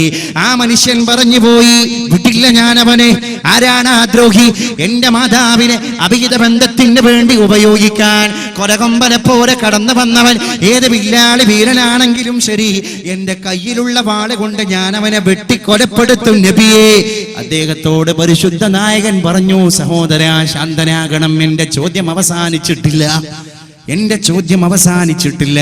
നീ ദയവ് ചെയ്ത് ശാന്തനാകണേ സഹോദര. ആ സഹോദരൻ ശാന്തതയിലേക്ക് മെല്ലെ മെല്ലെ കടന്നു വന്നപ്പോ അള്ളാഹുവിന്റെ റസൂലിന്റെ അടുത്ത ചോദ്യം, നിന്റെ രക്തബന്ധത്തിലുള്ള ഏകോദര സഹോദരിയായ പെങ്ങളുണ്ടല്ലോ സുഹൃത്തെ, ആ പെങ്ങളെയാണ് ഒരാൾ അവിഹിത ബന്ധത്തിൽ ഏർപ്പെടാൻ വേണ്ടി കൊണ്ടുപോയതെങ്കിൽ, നിന്റെ ഏകോദര സഹോദരിയായ രക്തബന്ധത്തിലുള്ള പെങ്ങളുമായി ഒരാൾ ലൈംഗിക വീഴ്ചയിൽ ഏർപ്പെട്ടാൽ ആങ്ങളെ എന്ന രീതിയിലുള്ളതിന്റെ മറുപടി എന്തായിരിക്കും സഹോദര? ആ മനുഷ്യൻ പറഞ്ഞു പോയി, ഞാൻ അദ്ദേഹത്തെ കൊലപ്പെടുത്താതെ അടങ്ങൂല നബിയേ. സഹോദരനോട് അല്ലാഹുവിന്റെ റസൂൽ പറഞ്ഞു, എന്നാൽ നീ ഒന്നുകൂടി ശാന്തനാകണം. നിന്റെ മാതാവിനെ ആരും കൈകാര്യം ചെയ്തിട്ടില്ല, ക്ഷമിക്കണം. നിന്റെ പെങ്ങളെ ആരും സ്പർശിച്ചിട്ട് പോലുമില്ല, നീ ക്ഷമിക്കണം. പക്ഷേ എന്റെ പ്രിയപ്പെട്ട സഹോദര, നീ എന്തിനാണ് കടന്നു വന്നത്? അദ്ദേഹം പറഞ്ഞു, നബിയെ, ഞാൻ കടന്നു വന്നത് അവിഹിത ബന്ധത്തിൽ ഏർപ്പെടാനുള്ള സ്വാതന്ത്ര്യം തേടിയിട്ടാണ്. എന്നാൽ നിനക്ക് കടന്നു പോകാം നിന്റെ മാർഗത്തിൽ. പക്ഷേ നീ അവിഹിത ബന്ധത്തിൽ ഏർപ്പെടാൻ പോകുന്ന ആള്, ആ പെണ്ണ് ഒന്നിരിക്കൽ ഏതോ ഒരുത്തന്റെ മാതാവാകാം, അല്ലെങ്കിൽ ഏതോ ഒരുത്തന്റെ പെങ്ങളാവാം. അതുകൊണ്ട് നിനക്കതിനോടുള്ള സമീപനം എങ്ങനെയാണ്? ആ സഹോദരൻ പറഞ്ഞു, എന്റെ മാതാവിനെ അവിഹിത ബന്ധത്തിന് വേണ്ടി ഉപയോഗപ്പെടുത്തുന്നതിന്റെ രോഷം ഞാൻ അങ്ങയുടെ മുമ്പിൽ പ്രകടിപ്പിച്ചു എങ്കിൽ, ഞാൻ ഉപയോഗപ്പെടുത്തുന്ന പെണ്ണിന്റെ മകനും ആങ്ങളെയും ഇതേ രോഷം എന്നോട് പ്രകടിപ്പിക്കില്ലയോ നബിയേ? ആ സഹോദരൻ പിന്നെ മദീനയുടെ മണലാരണ്യത്തിലൂടെ ഇറങ്ങിപ്പോകുമ്പോൾ കൂടെയുള്ള സഹാബ കേട്ടുപോയി. മുഹമ്മദിന്റെ സാന്നിധ്യത്തിലേക്ക് കടന്നു വരുമ്പോൾ എനിക്ക് ഏറ്റവും ആവശ്യമായിരുന്നത് അവിഹിത ബന്ധമായിരുന്നു, പെണ്ണിനെ ഉപയോഗപ്പെടുത്തലായിരുന്നുവെങ്കിൽ ഇന്നെന്റെ മുമ്പിൽ ഏറ്റവും ദേഷ്യപ്പെടുത്തുന്ന പ്രക്രിയ അവിഹിത ബന്ധമായി പോയി. അത് ലോകത്തിന്റെ പരിഷ്കർത്താവിന്റെ പുഞ്ചിരി തൂകിയ വചനത്തിലൂടെ മാത്രമാണ്. അതുകൊണ്ടാണ് പരിശുദ്ധ റസൂലേ, അങ്ങ് ഔഷധമാണ്, അങ്ങ് ഔഷധമാണ്. ഇന്നാ ബൈതൻ അന്ത സാകിനഹു ലൈസാ മുഹ്താജൻ ഇലാ സുറൂജി. വല്ലാ വീട്ടിലും നബി താമസിച്ചാൽ അവിടെ വിളക്ക് വേണ്ട നബിയേ. വമരീലൻ അന്ത സായിറുഹു ഖദ് ആതാഹു അല്ലാഹു ബിൽ ഫറജി. വല്ലാ രോഗിയെ അങ്ങ് സന്ദർശിച്ചാൽ അവനെ മരുന്ന് വേണ്ട നബിയേ. ഇത്രയും മനോഹരമായി മനുഷ്യന്റെ ഹൃദയത്തിന്റെ സിന്ദൂരച്ചെപ്പിന്റെ കവാടങ്ങളെ അതിമനോഹരമായി തുറന്നിട്ട് അതിന്റെ ഉള്ളിലേക്ക് ഒരു രാജകുമാരനെ പോയി അതിൽ ആധിപത്യം ചെലുത്തി മനുഷ്യന്റെ പാഴ്ക്കറ പുരണ്ടുപോയ ഹൃദയത്തിന്റെ ഉള്ളിൽ സ്ഫടികം പണിത് ആ സ്ഫടികത്തിന്റെ ഉള്ളിൽ ഈമാനാകുന്ന മാണിക്യം, ഈമാനാകുന്ന മരതകം, ഈമാനാകുന്ന ഗോമേതകം, ഈമാനാകുന്ന വജ്രം, ഈമാനാകുന്ന സിന്ദൂരം, ഈമാനാകുന്ന ഡയമണ്ട് പണിത് കൊടുക്കാൻ ഒരു പരിവർത്തനത്തിന്റെ പടനായകൻ കടന്നു വന്നുപോയി. മുഹമ്മദ് മുസ്തഫ സല്ലല്ലാഹു അലൈഹി വസല്ലം, ഗൃഹനാഥരെ, നാം ചോദ്യം ചെയ്യപ്പെടുന്നവരാണ്. ഞാൻ ഇടയിൽ കയറി പറയട്ടെ, കുല്ലുക്കും റായിൻ, നിങ്ങളെല്ലാം ആട്ടിൻ പറ്റങ്ങളെ മേയ്ക്കാൻ ഏൽപ്പിക്കപ്പെട്ട ഇടയന്മാരാണ്. നമ്മളെ പറ്റി ഇസ്ലാം പ്രയോഗിച്ച സമത്വ സുന്ദരമായ പദപ്രയോഗം റായി, ഇടയൻ. ആ ഇടയൻ എന്ന പദപ്രയോഗത്തിന്റെ ഉടമകളാണ് നമ്മൾ. വീട് ഭരിക്കുന്ന യജമാനനായ പിതാവ് ആരാണ്? അദ്ദേഹത്തിന്റെ ഇടയൻ ഭാര്യയും മക്കളുമാണ്. വകുല്ലുക്കും മസ്ഊലുൻ അൻ റഈയതിഹി, അതുകൊണ്ട് നിങ്ങൾ മേക്കാൻ ഏൽപ്പിക്കപ്പെട്ട ആട്ടിൻപറ്റങ്ങൾ അന്യന്റെ കാർഷിക വൃത്തി നടന്നുകൊണ്ടിരിക്കുന്ന കൃഷിസ്ഥലത്തേക്ക് അതിര് ലംഘിച്ചിട്ട് കടന്നുപോയാൽ ആ കാർഷിക വൃത്തിയെ നശിപ്പിച്ച ആട്ടിൻപറ്റങ്ങളെ കോടതി കയറ്റുന്നതിന് മുൻപ് ആരെയാണോ അത് നോക്കാൻ ഏൽപ്പിക്കപ്പെട്ടത്, ആ യജമാനനായ ആട്ടിടയനെയാണ് കോടതി വരാന്തയിലേക്ക് കൊണ്ടുപോകേണ്ടതെന്ന് പറയാൻ അള്ളാഹുവിന്റെ റസൂല് മുന്നോട്ട് വരികയാണ്. വറജുലു റായിൻ, അതുകൊണ്ടൊരു വീട്ടിലുള്ള പുരുഷൻ യജമാനനാണ്, ഉടമസ്ഥനാണ്, ആട്ടിടയനാണ്. വമസ്ഊലുൻ അൻ റഈയതിഹി, അവന്റെ ആട്ടിൻപറ്റങ്ങളായ ഭാര്യ അതിര് ലംഘിച്ചു പോയാൽ, അവന്റെ ആട്ടിൻപറ്റങ്ങളിൽപ്പെട്ട മക്കള് അതിരിലംഘനം നടത്തിപ്പോയാൽ അവനാണ് ചോദ്യം ചെയ്യപ്പെടുന്നവൻ. ഇത് കുടുംബ വ്യവസ്ഥിതിയുടെ ഇസ്ലാമിന്റെ പ്രാഥമിക പാഠമാണ്. വൽമർഅതു റാഇയത്തുൻ, എന്റെ പെണ്ണേ, പെങ്ങളെ, എന്റെ പ്രിയപ്പെട്ട മാതാവേ, അങ്ങും ഉടമസ്ഥയാൻ, അങ്ങും ആട്ടിൻപറ്റത്തെ മേക്കാൻ ഏൽപ്പിക്കപ്പെട്ട ഇടയന്മാരുടെ കൂട്ടത്തിൽ സ്ഥാനം പിടിച്ച ഉത്തരവാദിത്തമുള്ള വ്യക്തിത്വമാണ്. വമസ്ഊലത്തുൻ അൻ റഈയതിഹാ, ആട്ടിൻപറ്റങ്ങൾ ആ മാതാവിന്റെ ആട്ടിൻപറ്റം മക്കളാണ്. മക്കൾ അതിൽ ലംഘിച്ചു പോയാൽ മാതാവ് അതിന്റെ പേരിൽ ചോദ്യം ചെയ്യപ്പെടുന്നവളാണ്. സുഖലോലുപത കൊണ്ട് നമ്മുടെ മക്കളും കുടുംബം ഇസ്ലാമിക വ്യവസ്ഥിതി മറന്നു പോകാൻ പാടില്ല. നമ്മൾ ആലോചിക്കണം, നമ്മുടെ കുട്ടികൾക്കൊക്കെ ശൈശവത്തിൽ കിട്ടിപ്പോന്നിരുന്ന ഖബറിന്റെ ഒരു ഫീലിംഗ്, മഹ്ശറിന്റെ ഒരു ഫീലിംഗ്, ഹിസാബിന്റെ ഒരു ഫീലിംഗ് ഉണ്ടായിരുന്നു. ഈ ഫീലിംഗ് ഇന്ന് എവിടെ പോയി? ഞാൻ ചോദിക്കാൻ ആഗ്രഹിക്കുകയാണ്. ഖബർ എന്ന് പറയുമ്പോ പഴയ കുട്ടികൾക്ക് ഒരു ഫീലിംഗ് ഉണ്ടായിരുന്നു. അന്നത്തെ ഉമ്മാര് പറയും, മൗത്ത് വാരുന്നുണ്ട് കാത്തിട്ടിരുന്നോളി, മുത്തേനെ ബീദീനിൽ തന്നെ നടന്നോളി, മക്കളെ നല്ലവരാക്കാൻ ശ്രമിച്ചോളി, മാതാപിതാക്കളെ കാര്യം ഓർമ്മിച്ചോളി. മരണം എന്ന് പറയുമ്പോ തന്നെ കുട്ടികളുടെ മുമ്പിൽ ഒരു സ്വപ്നമുണ്ടായിരുന്നു മരണത്തെപ്പറ്റി. അതുകൊണ്ട് മരണത്തിന് വേണ്ടി ഒരുങ്ങാൻ കൊച്ചുകുട്ടി തന്നെ സന്നദ്ധനാകുമായിരുന്നു. ചെറിയ മക്കൾ പോലും കളി തമാശക്കിടയിൽ എന്തെങ്കിലും ശാരീരിക വേദന വന്നു കഴിഞ്ഞാൽ അറിയാതെ കലിമത്ത് തൗഹീദ് ചൊല്ലാൻ അവരുടെ ഹൃദയത്തിൽ നിന്നൊരു ആജ്ഞ പോലെ വിളംബരം നടത്താറുണ്ടായിരുന്നു. അത് മാതാവിൽ നിന്ന് കൈപ്പറ്റി പോന്ന വിജ്ഞാനത്തിന്റെ, ഈമാനിന്റെ വിശ്വത്തെ പോലും തെളിക്കാൻ പര്യാപ്തമായ ജ്വാലയാണ്. അത് പുതിയ തലമുറക്ക് കൈമോശം വന്നു പോയിരിക്കുകയാണ്. നിങ്ങൾക്കറിയുമോ, 14 മുമ്പ് അറേബ്യൻ മണലാരണ്യത്തിലെ ചെറ്റക്കുടിയിൽ വെച്ച് മാതാവ് അടുപ്പത്ത് തീ കത്തിക്കുന്ന രംഗം കണ്ടിട്ട് കരഞ്ഞുപോയി. 4.5 വയസ്സുകാരനായ ജാഫർ സ്വാദിഖ് റളിയല്ലാഹു അൻഹു, 4 വയസ്സുകാരനായ കുഞ്ഞുമോനെ, എന്തിനാണ് ഉമ്മ അടുപ്പത്തെ പാത്രത്തിൽ വെള്ളം തിളപ്പിക്കാൻ തീ കത്തിക്കുന്ന രംഗം കണ്ടിട്ട് പൊട്ടിക്കരഞ്ഞു പോയത് എന്ന് അടുക്കളയുടെ 4 കെട്ടിന്റെ ഉള്ളിൽ നിന്ന് മാതാവ് കുഞ്ഞുമോനെ മാറോടണച്ച് ചേർത്ത് പിടിക്കുകയാണ്. എന്നിട്ട് ചോദിച്ചു പോയി, മാ അബ്കാക യാ ജാഫർ, അല്ല കുഞ്ഞുമോനെ ജാഫറേ, ഉമ്മ അടുപ്പ് കത്തിക്കുന്ന രംഗം കണ്ടപ്പോ എന്തിനാണ് എന്റെ കുഞ്ഞുമോനെ നീ കണ്ണീര് പൊടിച്ചു പോയത്?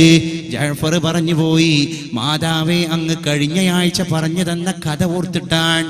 അങ്ങ് കഴിഞ്ഞയാഴ്ച എനിക്ക് കിടക്കാൻ നേരത്ത്, ഉറങ്ങാൻ നേരത്ത് ജാഫറിന്റെ തലയിണയുടെ മുമ്പിൽ വന്നിട്ട് കടന്നിട്ട് പറഞ്ഞു തന്ന കഥയുടെ വൃത്താന്തം.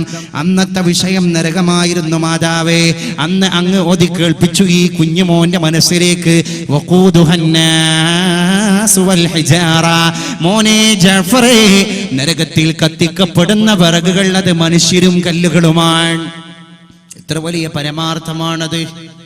നരകത്തിൽ കത്തിക്കപ്പെടുന്ന വിറക് മനുഷ്യനാണ്, പിന്നെ കല്ലാണ്. കല്ല് കത്തണമെങ്കിൽ എത്ര 1000 ഡിഗ്രി സെൽഷ്യസ് ചൂട് ഇവിടെ ഉൽപ്പാദിപ്പിക്കപ്പെടണം. ഈ ഗ്രൗണ്ട് മുഴുവൻ ചപ്പുചവറുകൾ കൊണ്ടുവന്നിട്ട് പെട്രോൾ ഒടിച്ച് നമ്മൾ ആ ചാമ്പലുകളായിരിക്കുന്ന കൂമ്പാരങ്ങളെ കത്തിച്ചാലും ശരി, ഈ ഗ്രൗണ്ടിൽ കിടക്കുന്ന കല്ലുകൾക്കൊരു പോറൽ പോലും പറ്റിയിട്ടുണ്ടാകില്ല. അപ്പൊ കല്ല് കത്തണമെങ്കിൽ ചിരട്ട കത്തും പോലെ, ചകിരി കത്തും പോലെ കല്ല് ആളിപ്പിടിച്ച് കത്തണമെങ്കിൽ എത്ര ലക്ഷക്കണക്കിന് ഡിഗ്രി സെൽഷ്യസ് ചൂടിവിടെ ഉൽപ്പാദിപ്പിക്കപ്പെടണം. ആ നരകത്തിൽ കത്തിയാളപ്പെടുന്ന വിറക് ഒന്ന് മനുഷ്യരാണ്, മറ്റൊന്ന് കല്ലാണ് ജാഫറെ. അതാലോചിച്ചിട്ടാണ് മാതാവേ അങ്ങ് അടുപ്പ് കത്തിക്കുന്ന തീ നാളം കണ്ടിട്ട് ജാഫർ കരഞ്ഞു പോയത്. മാതാവ് ചെയ്ത പണി എന്താണ്? അടുപ്പിലേക്ക് വലിയ വിറക് കൊള്ളി വെച്ചിട്ട് വലിയ വിറക് കൊള്ളിക്ക് നേരെ തീ കൊടുക്കുന്നതിന് മുൻപ് ചെറിയ കൊള്ളിയെടുത്തിട്ട് ആ ചെറിയ കൊള്ളിക്ക് തീ കത്തിക്കുകയാണ്. എന്നിട്ട് അത് ഉപയോഗിച്ചിട്ടാണ് വലിയ വിറക് കൊള്ളി കത്തിക്കുന്നത്. ഇത് കണ്ടപ്പോഴാണ് ജാഫർ കരഞ്ഞു പോയത്. ജാഫറിനെ സമാധാനിപ്പിക്കാൻ മാതാവ് ജാഫറിനെ മാറോട് ചേർത്തിട്ട് പറഞ്ഞു പോയി, കരച്ചിൽ നിർത്തണേ ജാഫറെ, ഉമ്മ പറഞ്ഞു തന്നിട്ടില്ലയോ മോനെ, നീ സമാധാനിക്കണേ പൈതലേ. എന്തിനാണ് നീ കരയുന്നത്? നീ 4 വയസ്സുകാരനാണ്, നീ കൊച്ചുകുട്ടിയാണ്.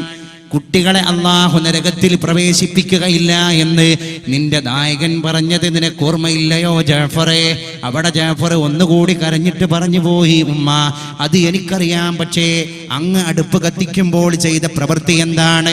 ഭീമാകാരിയായ വിറകിനെ അടുപ്പിലേക്ക് വെച്ചതിന്റെ ശേഷം നേരെ അത് കത്തിക്കുന്നതിന്റെ മുന്നോടിയായി ചെറിയ വിറക് കൊള്ളിയെടുത്ത് ആ ചെറിയ വിറക് കൊള്ളിക്ക് തീ പിടിപ്പിച്ചതിന്റെ ശേഷമാണ് വലിയതിനെ കത്തിച്ചത് എങ്കിൽ നാളെ നരകത്തിലേക്ക് കടന്നു പോകുന്ന ഭീമാകാരികളായിരിക്കുന്ന മനുഷ്യന്മാരുടെ വലിയ വലിയ ശരീരങ്ങളെ കത്തിക്കാൻ എന്നെ പോലെയുള്ള 4 വയസ്സുകാരന്മാരായിരിക്കുന്ന ചെറിയ വിറക് കൊള്ളികളായ മനുഷ്യ കുഞ്ഞുങ്ങളെ നരകത്തിൽ ഉപയോഗപ്പെടുത്തപ്പെടുമോ എന്ന ആശങ്കയോടുകൂടെയാണ് ജാഫർ കരഞ്ഞുപോയത് എന്ന് 14 മുമ്പ് മണലാരണ്യത്തിന്റെ ചോർന്നൊലിക്കുന്ന ചെറ്റക്കുടിലിൽ മാതാവ് അടുപ്പത്തിൽ തീ കൂട്ടുന്നത് കണ്ടിട്ട് വിങ്ങി പൊട്ടിക്കരഞ്ഞു പോയ 4 വയസ്സുകാരനെ ജാഫറേ, നിന്നെ ആലോചിച്ചിട്ടെങ്കിലും ഞങ്ങൾ കണ്ണീർ പൊഴിക്കുകയാണ്. ആ കാലത്ത് നിന്ന് ഞാൻ പറഞ്ഞ ജനറേഷൻ ഗ്യാപ്പിലേക്ക് നമ്മുടെ സമൂഹം സുദീർഘമായ യാത്ര നടത്തിയപ്പോൾ ജാഫറിന്റെ പിന്മുറക്കാർ ചുംബന സമരത്തിന് വേണ്ടി കോപ്പ് കൂട്ടുന്ന ആൾക്കാരായി മാറി. പടച്ചോനെ, എവിടെ എത്തി ഈ സമൂഹം? എവിടെ എത്തി ഈ തലമുറ? ഇന്നത്തെ വസ്ത്ര വിപണിയിലെ ഏറ്റവും വലിയ മൂല്യം പെണ്ണിന്റെ വസ്ത്രമാണ്. കോയമ്പത്തൂർ, ബാംഗ്ലൂർ, ചെന്നൈ ഈ സ്ഥലങ്ങളൊക്കെ കേന്ദ്രീകരിച്ചിട്ട് ഇന്ന് സ്ത്രീ വസ്ത്ര വിപണി അഡ്വാൻസ്ഡ് ആയിരിക്കുന്നു. പുതിയ ടെക്നോളജി ഉപയോഗിച്ചിട്ടാണ്. ഈ അടുത്ത് മലപ്പുറം ജില്ലയിൽ ഒരു ചെറുപ്പക്കാരനെ കണ്ടു, ഡിഗ്രി എല്ലാം പൂർത്തിയാക്കിയത്. അപ്പൊ എന്ത് ഇന്റർവ്യൂക്കാണ് പോയത്? അദ്ദേഹം കോയമ്പത്തൂർ ഒരു ജോലി തേടി പോയതാണ്. നല്ല ജോലി കിട്ടി, നല്ല ശമ്പളമുണ്ട്. ഞാൻ ചോദിച്ചു, ഇതിന്റെ പ്രൊഫഷൻ എന്താണ്? ആ ചെറുപ്പക്കാരൻ പറഞ്ഞു, എന്റെ പ്രൊഫഷൻ ഒന്നുമല്ല, കമ്പ്യൂട്ടറിൽ നമ്മൾ ഡിസൈൻ ചെയ്യുക. സ്ത്രീയുടെ വസ്ത്രത്തെ, സ്ത്രീയുടെ ശരീരത്തെ എത്ര വിദഗ്ധമായിട്ട് ഭംഗി കൂട്ടാൻ സാധിക്കുമോ, ആ ശരീരഭാഗങ്ങളെ വസ്ത്രത്തിന്റെ കൂടെ തന്നെ എത്ര വിദഗ്ധമായിട്ട് പ്രദർശിപ്പിക്കാൻ സാധിക്കുമോ, ആ ടെക്നോളജി വെച്ചിട്ട് കമ്പ്യൂട്ടറിന്റെ സ്ക്രീനിൽ നമ്മൾ പുതിയ പുതിയ മോഡലുകൾ രൂപീകരിക്കുക. എന്നിട്ട് ആ മോഡൽ കൊണ്ടുപോയിട്ട് വലിയ വലിയ ടെക്സ്റ്റൈൽ ഷോറൂമുകളിൽ കൊണ്ടുപോയി കാണിക്കുക. അതിന്റെ മാനേജർമാർ, ഡയറക്ടർമാർ, ഈ വസ്ത്രത്തിന്റെ ആളുകൾ അതിന് മാർക്ക് കൊടുക്കുകയാണെങ്കിൽ, അല്ലെങ്കിൽ അതിന്റെ ഏതെങ്കിലും 1 or 10 മോഡൽ അവിടെ കൊണ്ടുപോയി ഡിസ്പ്ലേ ചെയ്യുകയാണെങ്കിൽ, അത് കൂടുതൽ മൂവ് ആകുന്നുണ്ടെങ്കിൽ പിന്നെ ആ ഡിസൈനിൽ വസ്ത്രം ഇറങ്ങുകയാണ്. ഇത്രയും വലിയ ടെക്നോളജിയിലേക്ക് ലേഡീസ് ഡ്രസ് ഒരു കോഴ്സ്, ഡിഗ്രി കഴിഞ്ഞ നമ്മുടെ വിദ്യാർത്ഥിയുടെ മുമ്പിലുള്ള, പഠിതാവിന്റെ മുമ്പിലുള്ള അവനെ പ്രൊഫഷണലിസത്തിലേക്ക് കൊണ്ടുപോകുന്ന വലിയ കോഴ്സായിട്ട് ഈ സ്ത്രീ വസ്ത്ര വിപണന മേഖല, കമ്പോളവൽകൃത സംസ്കാരത്തിന്റെ മുമ്പിലുള്ള ഏറ്റവും വലിയ വിൽപ്പന ചരക്ക് അല്ലെങ്കിലും അന്നും ഇന്നും പെണ്ണാണ്. അവൾ പരസ്യപലകയിൽ പ്രദർശിപ്പിക്കപ്പെടുകയാണ്. എന്നാൽ അന്തരീക്ഷത്തിൽ എഴുതപ്പെട്ട ഛായാചിത്രത്തിന്റെ ശോഭയാണ് അള്ളാഹു അവൾക്ക് കൊടുത്തതെങ്കിൽ അത് പ്രദർശിപ്പിക്കാൻ അള്ളാഹു ഒരു അനുയായിയെയും കൊടുത്തിട്ടുണ്ട് മതത്തിൽ. ഈ അടുത്ത് ശ്രീ ചിത്തിര തിരുനാൾ ഹാളിൽ തിരുവനന്തപുരത്ത് വന്നിട്ട് ശ്രീ യേശുദാസ്, പത്മശ്രീ യേശുദാസ് ഗാനഗന്ധർവനായ യേശുദാസ് അമേരിക്കയിൽ നിന്ന് വന്നിട്ട് ശുചിത്വ കേരളത്തിന്റെ പരിപാടിയിൽ സംബന്ധിക്കുക അദ്ദേഹത്തിന്റെ ഉദ്ഘാടന ഭാഷണത്തിലൂടെ വളരെ പ്രാധാന്യമർഹിക്കുന്ന ഒരു കാര്യം പറഞ്ഞുപോയി. ഈ പെൺപിള്ളേർ ജീൻസ് ധരിച്ചത് കൊണ്ടാണ് ആണുങ്ങളെ കൊണ്ട് വേണ്ടാധീനം ചെയ്യിപ്പിക്കുന്നത് എന്നായിരുന്നു അദ്ദേഹത്തിന്റെ ആ സ്റ്റേറ്റ്മെന്റ്. ആ സ്റ്റേറ്റ്മെന്റിനെ കോട്ട് ചെയ്തിട്ട് എത്ര വനിതാ സംഘടനകള് അവർ പ്രതിനിധീകരിക്കുന്ന രാഷ്ട്രീയ പാർട്ടിയുടെ കൊടുപിടിച്ച് നടുത്തളത്തിൽ ഇറങ്ങി യേശുദാസിനെ അറസ്റ്റ് ചെയ്യാൻ. ഏതെങ്കിലും പൊക്കണിട്ട് നടക്കുന്ന ബുദ്ധിജീവി എന്ന് പറയുന്ന പ്രത്യയശാസ്ത്രത്തിന്റെ ഈ അപ്പോസ്തലന്മാരുണ്ടല്ലോ, ഇവരാരെങ്കിലും ഒന്ന് പറഞ്ഞോ യേശുദാസ് പറഞ്ഞത് ന്യായമാണ്? പെണ്ണ് ശരീരത്തിന്റെ പ്രദർശനം നടത്തിയതിന്റെ ശേഷമാണ് പെണ്ണ് വിൽപ്പന വസ്തുവായി തീർന്നത്, പെണ്ണ് കമ്പോളത്തിലെ ചരക്കായി തീർന്നത്. അതുവരെ പെണ്ണിന് മാന്യതയുണ്ടായിരുന്നു എന്ന് തിരുത്തി പറയാൻ ഏതെങ്കിലും രാഷ്ട്രീയ പ്രതിബദ്ധതയുള്ള വനിതാ സംഘടനകൾ തയ്യാറായോ? ഇല്ല. വക്കീൽ നോട്ടീസ് അയക്കാനാണ് ചില വനിതാ സംഘടനകൾ യേശുദാസിനെതിരെ വക്കീൽ നോട്ടീസ് അയക്കാനാണ് തയ്യാറായത്. സ്ത്രീയുടെ സുരക്ഷിതത്വത്തിന് വേണ്ടി പക്വമതിയായി, അതും നല്ല എക്സ്പേർട്ടഡ് ആയിരിക്കുന്ന പരിചയ സമ്പത്തുള്ള ഒരു മനുഷ്യൻ. അദ്ദേഹം വേൾഡ് വൈഡ് വ്യൂ ഉള്ള ഒരു മനുഷ്യനാണ്. കാരണം ജീവിതത്തിന്റെ ഭൂരിഭാഗവും അദ്ദേഹം ചെലവഴിച്ചത് ഇന്ന് ഏറ്റവും അഡ്വാൻസ്ഡ് ആയിട്ട് മനുഷ്യൻ ജീവിച്ചു കൊണ്ടിരിക്കുന്ന അമേരിക്കയിലാണ്. ആ അമേരിക്കയിൽ ജീവിച്ച അവിടുത്തെ സിറ്റിസൺഷിപ്പ് ഉള്ള പൗരത്വമുള്ള ഒരു മനുഷ്യൻ കേരളത്തിൽ വന്നിട്ട് അത് പറയുമ്പോൾ അതിനെ അങ്ങനെ തള്ളേണ്ട ആളുകളല്ല നമ്മൾ. നമ്മുടെ ഗ്രാമീണ ശുചിത്വബോധവും ഗ്രാമീണ തനിമയും ഉണ്ടായിരുന്ന പെൺകുട്ടി എവിടെ പോയി? ഏത് മതത്തിൽപ്പെട്ട പെൺകുട്ടിയാണെങ്കിലും ശരി, ഒരു ഗ്രാമീണ തനിമ ആ പെൺകുട്ടിക്ക് ഉണ്ടായിരുന്നു. അത് വസ്ത്രധാരണത്തിൽ, അത് ഭാഷയിൽ, അത് സംസ്കാരത്തിൽ ഔചിത്യബോധമുണ്ടായിരുന്നു. എവിടെ പോയി ഇതൊക്കെ? തവക്കുൽ കിർമാൻ എന്ന് പറയുന്ന കഴിഞ്ഞ പ്രാവശ്യം സമാധാനത്തിലുള്ള നോബൽ പ്രൈസ് ഈ അടുത്തായി കൈലാഷ് സത്യാർത്ഥി ഇന്ത്യയെ പ്രതിനിധീകരിച്ച്, പാകിസ്ഥാനെ പ്രതിനിധീകരിച്ച് സാത്ത് താഴ്വരയിലെ പെൺകുട്ടികൾക്ക് വേണ്ടി വിദ്യാഭ്യാസത്തിന് വേണ്ടി ശബ്ദമുയർത്തിയ മലാല യൂസുഫ്സായി, കൈലാഷ് സത്യാർത്ഥിയും മലാല യൂസുഫ്സായിയും ഈ പ്രാവശ്യത്തെ സമാധാനത്തിലുള്ള നോബൽ പ്രൈസ് പങ്കിട്ടപ്പോ ഇവർക്ക് മുമ്പേ പാത തെളിച്ച് കടന്നുപോയ ഒരു ഇസ്ലാമിക വനിത, ഉരുക്ക് വനിതയെപ്പോലെ ജീവിച്ചുപോയ ഈജിപ്തിന്റെ സന്തതി തവക്കുൽ കിർമാൻ അതിമനോഹരമായിട്ട് ഔറത്ത് മറച്ചിട്ട് ഇസ്ലാമിന്റെ പർദയും മഫ്തയും ധരിച്ചിട്ട് അറേബ്യൻ ഭരണാധികാരികളുടെ മുമ്പിൽ നോക്കി ചെങ്കൂറ്റത്തോടുകൂടെ സമാധാനത്തിന് വേണ്ടി, ഇസ്ലാമിന്റെ സമാധാനത്തിന്റെ അന്തരീക്ഷത്തിന്റെ മുകളിലൂടെ അനായാസം കൊക്കിൽ ചുണ്ടുകളിൽ സമാധാനത്തിന്റെ ഒലീവ് ചില്ലയും കൊത്തിയേന്തുന്ന വെള്ളരിപ്രാവിന്റെ ഭാഗം ചേരാൻ മതത്തിന്റെ ധർമ്മപുരാണങ്ങളെ കെട്ടടിച്ചിട്ട് പറഞ്ഞു കൊടുത്ത തവക്കുൽ കിർമാൻ, ആ തവക്കുൽ കിർമാനോട് നോബൽ പ്രൈസ്, സമാധാനത്തിന്റെ നോബൽ പ്രൈസ് വാങ്ങിയതിന്റെ ശേഷം വിദേശ മാധ്യമപ്പട വന്നിട്ട് ചോദിക്കുകയുണ്ടായി, പ്രിയപ്പെട്ട തവക്കുൽ കിർമാൻ, അങ്ങ് എന്തുകൊണ്ട് UNOയുടെ അല്ലെങ്കിൽ ലോകത്തിന്റെ ഏറ്റവും പ്രശസ്തമായിരിക്കുന്ന പ്രൈസ്, നോബൽ പ്രൈസ്, അതിന്റെ മുകളിൽ ഇനി ഒരു പ്രൈസ് ഇല്ല, ലോകം മുഴുവൻ അങ്ങയെ ആദരിച്ചിട്ട് പോലും വലിയ വലിയ വ്യക്തിത്വങ്ങൾക്കിടയിൽ അഭിമുഖീകരിക്കാനുള്ള സൗഭാഗ്യം അങ്ങേക്ക് ലഭിച്ചിട്ട് പോലും എന്തുകൊണ്ട് ഈ പർദയും മഫ്തയും അങ്ങ് അഴിച്ചു വെക്കുന്നില്ല, മറ്റ് വേഷം അങ്ങ് സ്വീകരിക്കുന്നില്ല? അവിടെ തവക്കുൽ കിർമാൻ ധീരോദാത്തമായ മറുപടിയാണ് വിദേശ മാധ്യമ പ്രതിനിധികൾക്ക് മുമ്പിൽ കൊടുത്തത്.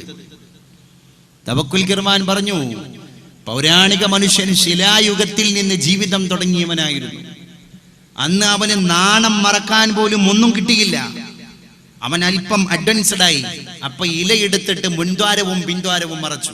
അല്പം കൂടി കടന്നു വന്നു, മൃഗത്തെ വേട്ടയാടി ആ മൃഗത്തിന്റെ തൊലി വെയിലേറ്റിട്ട് പരുപരുത്തതായപ്പോ ആ മൃഗത്തിന്റെ തൊലിയെ വസ്ത്രമായി ഉപയോഗിച്ചു. അപ്പോഴും ആ ശിലായുഗത്തിലെ എന്റെ പ്രിയപ്പെട്ട മാതാവ്, ആ ശിലായുഗത്തിലെ എന്റെ പിന്മുറക്കാരി, എന്റെ മുൻഗാമി, ആ മുൻഗാമി മാറുമറക്കാൻ പോലും വസ്ത്രത്തിന്റെ കഷ്ണം കിട്ടാതെ പെടാപ്പാടുപെടുകയായിരുന്നു.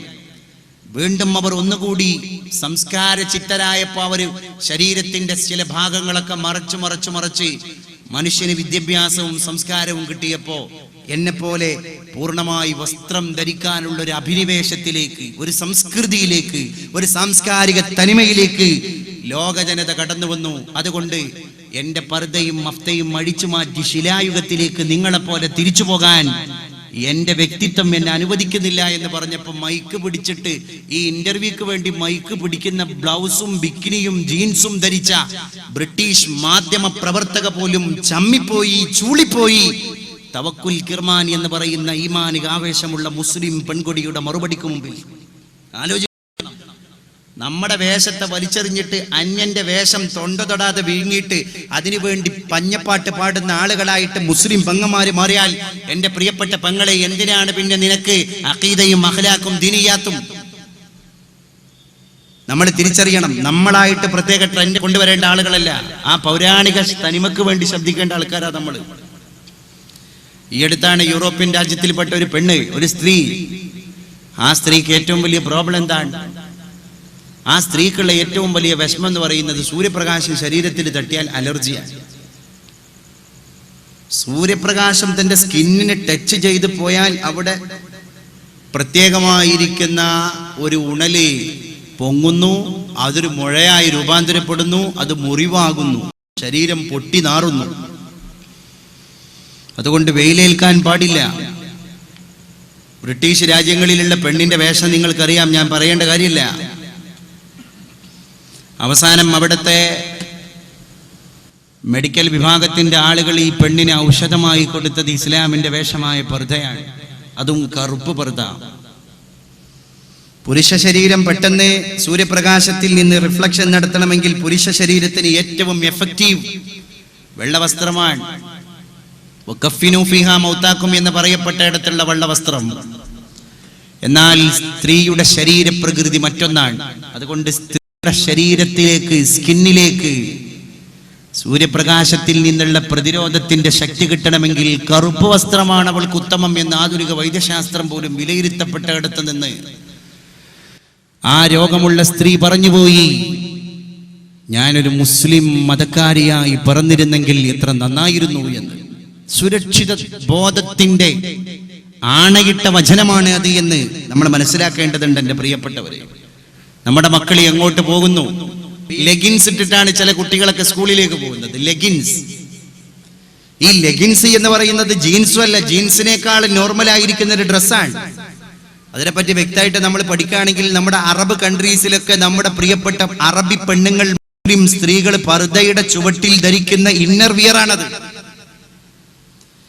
ആ ഇന്നർ വിയർ അണിഞ്ഞിട്ടാണ് കേരളത്തിലെ കോളേജ് കുമാരികൾ അവരുടെ കലാലയങ്ങളിലേക്ക് കടന്നുപോയിക്കൊണ്ടിരിക്കുന്നത്, അല്ലേ? അതൊരു ട്രെൻഡായി മാറിയില്ലേ നമ്മുടെ പെൺപിള്ളേർക്ക് മുമ്പിൽ?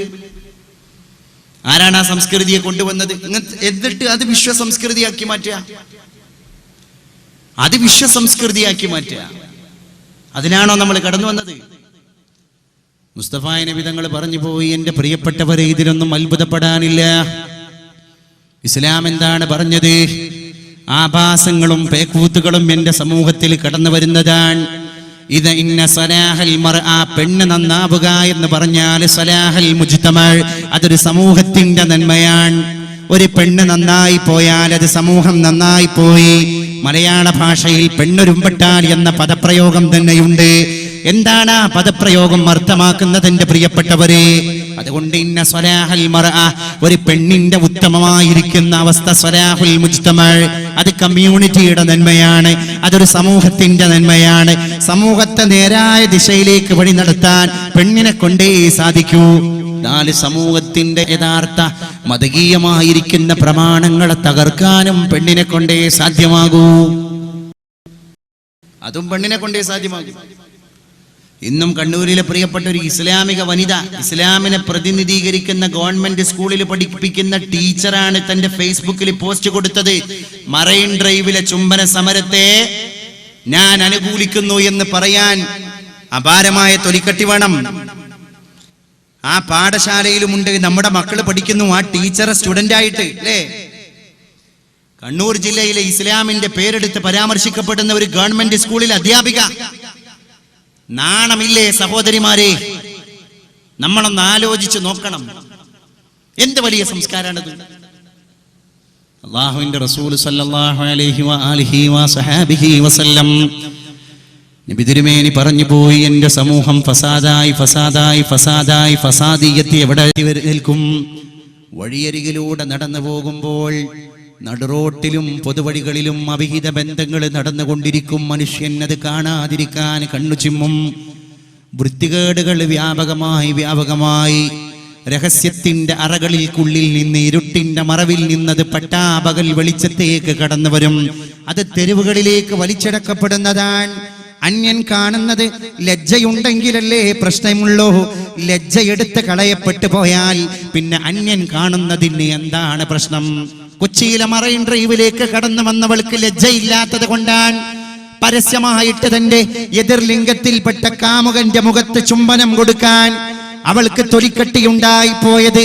അവരുടെ ഹൃദയത്തിൽ നിന്ന് സദാചാരബോധം അസ്തമിച്ചു പോയതിന്റെ പേരിലാണ്.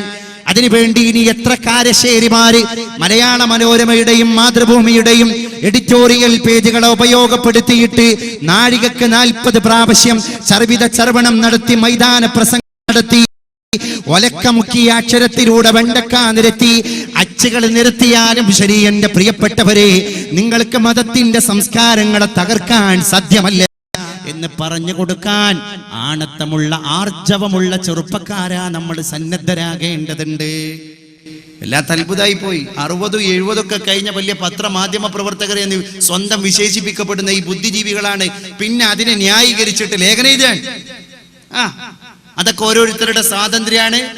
നമ്മൾ സ്വാതന്ത്ര്യമുള്ള നാട്ടിലാണ് ജീവിക്കുന്നത്. The greatest republic, democratic, socialist, secularist republic country of the world, അതാണ് ഇന്ത്യ.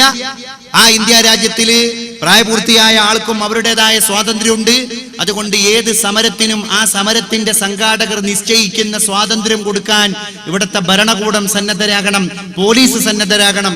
മറൈൻ ഡ്രൈവിലേക്ക് കിസ് ഓഫ് ലവിന്റെ സംഘാടകരായിട്ട് വന്ന, ഫ്രീ തോട്ടിന്റെ സംഘാടകരായിട്ട് വന്ന ആളുകളെ വിരട്ടിയോടിച്ച പോലീസിന്റെ നടപടി കിരാതമാണ് എന്ന് വിശേഷിപ്പിക്കുന്ന രീതിയിൽ എത്ര ബുദ്ധിജീവികൾ ഇവിടെ കടന്നു വന്നു.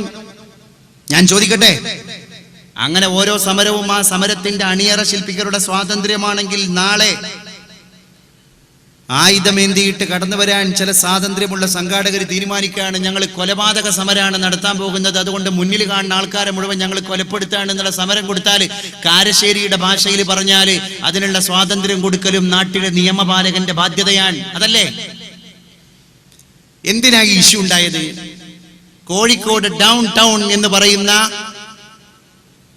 ഒരിക്കലും പ്രശസ്തമല്ലാതിരുന്ന, ഇപ്പോൾ യുവമോർച്ചയുടെ പ്രവർത്തകന്മാർ വളരെ പ്രശസ്തിയുടെ കൊടുമുടിയിലേക്ക് എത്തിച്ച ഒരു ഹോട്ടൽ, ആ റെസ്റ്റോറന്റിൽ സദാചാരത്തിന് നിരക്കാത്ത പ്രവർത്തനങ്ങൾക്ക്, അനാശാസ്യ പ്രവർത്തനങ്ങൾക്ക് അതിന്റെ ഉടമകൾ, ബന്ധപ്പെട്ട അനുയായികൾ സ്വാതന്ത്ര്യം അല്ലെങ്കിൽ അതിനുള്ള സംവിധാനങ്ങളും സൗകര്യങ്ങളും ഒരുക്കി കൊടുക്കുന്നുണ്ട്. അതിനെ എതിർക്കാനുള്ള സമരരീതി രാജ്യത്തിന്റെ ഭരണഘടനയിലുണ്ട്.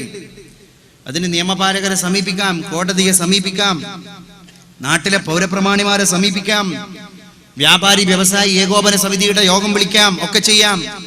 കല്ലെറിയ, ചില്ല് തകർക്കുക, നിഷ്കരണം, അവിടെ വലിയ വലിയ സംഘടനകൾ ഉണ്ടാക്കുക, ആ സമരരീതി ശരിയല്ലായിരുന്നു. ആ ഹോട്ടൽ തകർത്തതിന്റെ പേരിലാണ് മറൈൻ ഡ്രൈവിൽ കിസ് ഓഫ് ലവിന്റെ സമരം നടത്തിയതെങ്കിൽ ഞാൻ ചോദിക്കട്ടെ, ഇതിലും വലിയ സദാചാരം ഇവിടെ നടന്നിട്ടുണ്ടല്ലോ. മലപ്പുറം ജില്ലയിലെ കൊടിയത്തൂർ എന്ന് പറയുന്ന ചെറുവാടിക്കടുത്തുള്ള കോഴിക്കോട് ജില്ലയുടെ അയൽപ്പക്ക പ്രദേശമായ സ്ഥലത്ത് കഴിഞ്ഞ 2 വർഷം മുമ്പാണ് ഷഹീദ് ബാബ എന്ന് പറയുന്ന ചെറുപ്പക്കാരനെ സദാചാര പോലീസ് ചമഞ്ഞ് അവന്റെ നാട്ടുകാര് ഒരു മരത്തിൽ കെട്ടിയിട്ടിട്ട് വൃഷ്ണം പോലും മുടച്ചു, ഷണ്ഡീകരിച്ചു. പച്ച മലയാളത്തിൽ ഞാൻ പറയാൻ, ആ സഹോദരൻ മരണത്തിന് വിധേയനായി പോയി. നാട്ടുകാരുടെ അടി കിട്ടിയിട്ട് നമ്മള് കോയമ്പത്തൂരിലും ആന്ധ്രാപ്രദേശിലും ആസാമിലും ബംഗാളിലും ഹരിയാനയിലും ഒക്കെ കാണുന്ന കിരാതമായിരിക്കുന്ന തച്ച് കൊല്ല ആ പ്രവൃത്തി നടന്നില്ലേ കൊടിയത്തൂരിൽ? ഏത് സദാചാര വിരുദ്ധ പ്രക്ഷോഭത്തിന്റെ ആൾക്കാരാണ് മറൈൻ ഡ്രൈവ് ഷഹീദ് ബാബ മരിച്ചപ്പം വന്നത്? ഞാൻ ചോദിക്കട്ടെ, ഒരാളുണ്ടായോ?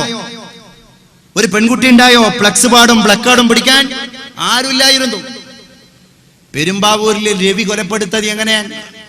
പെരുമ്പാവൂരിലെ KSRTC ബസ് സ്റ്റാൻഡിൽ വെച്ചിട്ട് ഞങ്ങളെ പോക്കറ്റ് അടിച്ചത് നീയാണെന്ന് പറഞ്ഞിട്ട് രവി എന്ന് പറയുന്ന പാവപ്പെട്ട ഇന്നസെന്റായ നിരപരാധിയായ ഒരു മനുഷ്യനെ ആ നാട്ടുകാർ മുഴുവൻ തല്ലിച്ചതച്ച് അവസാനം അദ്ദേഹം മരണത്തിലേക്ക് വലിച്ചേക്കപ്പെടുകയുണ്ടായി. രവി സദാചാര പോലീസിന്റെ ഇരയായിരുന്നു. ആ സദാചാര പോലീസിനെതിരെ ഒരു മറൈൻ ഡ്രൈവും ഉണർന്നില്ല. അല്ലേ? എന്നിട്ട് മറൈൻ ഡ്രൈവിലേക്ക് വന്നപ്പോ അതിനെ ന്യായീകരിക്കുന്ന ആൾക്കാർ. അതിലും വലിയ രസം, ഈ മറൈൻ ഡ്രൈവിൽ ചുംബന സമരം നടത്തിയിട്ട് പോലീസ് പിക്കപ്പ് ഇട്ടിട്ട് പിടിച്ച് പോലീസ് വാനിലിട്ട് പിടിച്ച് കൊണ്ടുവന്ന ആളുകളുടെ കൂട്ടത്തിലുണ്ട് ഒരു 70 വയസ്സായ കാക്ക. സുബ്ഹാനല്ലാഹ്, മൂപ്പർക്കൊക്കെ എന്താണാവോ? നിങ്ങളൊന്ന് ആലോചിച്ചു എന്ന് പറഞ്ഞാൽ എന്റെ സമൂഹം പ്രായഭേദമന്യേ ദുഷിക്കും. ആ ദുഷിച്ചതിന്റെ ഏറ്റവും റിയാലിറ്റി മരിക്കാത്ത ഇപ്പോഴും ചൂടപ്പം പോലെ നിലനിന്നുകൊണ്ടിരിക്കുന്ന ഒരു എവിഡന്റ്, അതാണ് മറൈൻ ഡ്രൈവിലെ ഇഷ്യൂ. അതുകൊണ്ടാണ് ഞാൻ ഇത് അടിവരയിട്ട് പറയാൻ കാരണം. ഇത് ചില്ലറ കാര്യമല്ല. അതെന്താ അറിയോ? മറൈൻ ഡ്രൈവ് ഇഷ്യൂ ഇനി പരാമർശിക്കാതെ പോയാൽ ഇത് കേരളത്തിലെ കൗമാരക്കാരായിരിക്കുന്ന പിള്ളേർക്ക് വലിയൊരു ധൈര്യം കൊടുത്തിട്ടുണ്ട്. അത് നിങ്ങൾ തിരിച്ചറിയണം. ഇന്ന് ഞാൻ കുറ്റിപ്പുറം റെയിൽവേ സ്റ്റേഷനിൽ ഇങ്ങോട്ട് വണ്ടി കയറാൻ നിൽക്കുമ്പോൾ അവിടെ പുസ്തക വിൽപ്പന നടത്തിക്കൊണ്ടിരിക്കുന്ന ഒരു ചെറുപ്പക്കാരൻ ചർച്ച തന്നെ നടത്തുന്നത് ഇതാണ്.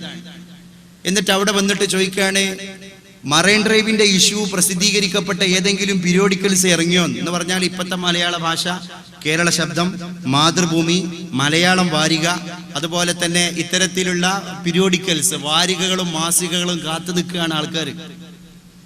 യൂട്യൂബ് സജീവായി, ഫേസ്ബുക്ക് സജീവായി, അപ്ലോഡിങ് സജീവായി, ഡൗൺലോഡിങ് സജീവായി.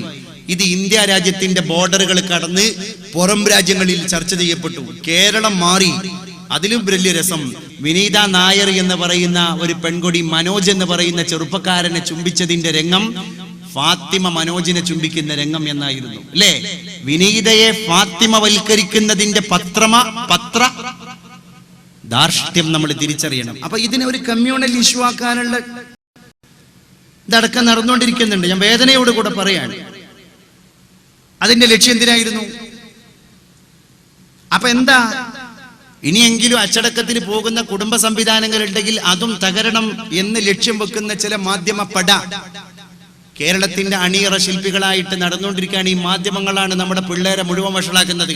ഇല്ലെങ്കിൽ കണ്ണൂരിലെ പിള്ളേരെ കണ്ടുക്കോ, മാഹിയിലെ പെൺകുട്ടികളെ കണ്ടുക്കോ, കാസർഗോഡത്തെ പെൺകുട്ടികളെ കണ്ടുക്കോ എന്നുള്ള വരി കേരളത്തിന്റെ ബോർഡർ വിട്ടിട്ട് ഇറ്റാകാൻ പാടില്ലായിരുന്നു. അത് മാധ്യമങ്ങൾ ഏറ്റെടുത്തതാണ്. അവസാനം തിരുവനന്തപുരത്തിന്റെ സ്റ്റുഡിയോയിൽ നിന്ന് എത്ര ചാനലുകാര് ഈ പെൺകുട്ടികളെ തേടി വന്നു ഒന്ന് ഇന്റർവ്യൂ നടത്താൻ.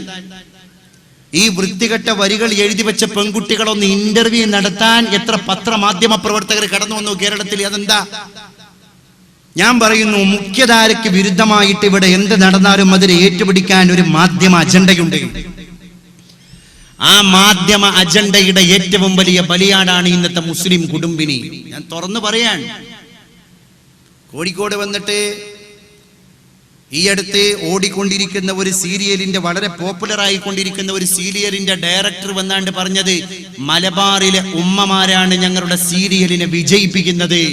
ആ മലബാറിലെ ഉമ്മമാരെങ്ങാനും ഇത് വേണ്ട എന്ന് വെച്ചിരുന്നെങ്കിൽ സീരിയൽ പ്രസ്ഥാനം തന്നെ പൂട്ടിപ്പോകുമായിരുന്നു. എന്റെ ഉമ്മ, എന്റെ പെങ്ങളെ, ആരാണ് ഇവർക്ക് വളം വെച്ചു കൊടുക്കുന്നത് എന്ന് നമ്മൾ തിരിച്ചറിയണം. ഏറ്റവും വലിയ അനാശാസ്യങ്ങൾക്ക് കൊടപിടിക്കുന്നത് നമ്മളാണ്. നിങ്ങൾ ആലോചിച്ച് നോക്കണം. ഇതുപോലെ തന്നെ റേഡിയോയിൽ കോളിംഗ് പരിപാടി നടക്കുകയാണെങ്കിൽ എവിടെ നിന്നായാലും ശരി, പത്തനംതിട്ടയിലാണെങ്കിലും ഒരു പാട്ടിന് ഡെഡിക്കേഷൻ ആവശ്യപ്പെട്ടിട്ട് റേഡിയോക്ക് കോൾ വരുന്നത് മുസ്ലിങ്ങൾ തെരഞ്ഞാൽ പോലും കാണാത്ത പത്തനംതിട്ടയെന്നും ഏതെങ്കിലും ഒരു ഫാത്തിമ, ഒരു സൈനബ, ഒരു ഖദീജ ആയിരിക്കും. കാരണം വെറുതെ ഇരിക്കുന്ന ടീം അവരാണ്, അല്ലേ? ചാനലുകളിൽ ചർച്ച ചെയ്യപ്പെട്ടില്ലേ? എവിടെയാണ് ഇനി ഇവള് ചർച്ച ചെയ്യപ്പെടാതിരിക്കാൻ? എല്ലാ ഭാഗത്തും ചർച്ച ചെയ്യപ്പെട്ടു. അതുകൊണ്ടാണ് എന്റെ പ്രിയപ്പെട്ടവരെ, more humans but less humanity. ഒരുപാട് ആളുകളെ കാണുന്നു നമ്മൾ. ഇന്ന് ആളുകൾക്ക് പഞ്ഞമില്ല, ആളുകൾക്ക് ഇന്ന് പഞ്ഞമില്ല. പക്ഷേ ലെസ് ഹ്യൂമനിറ്റി.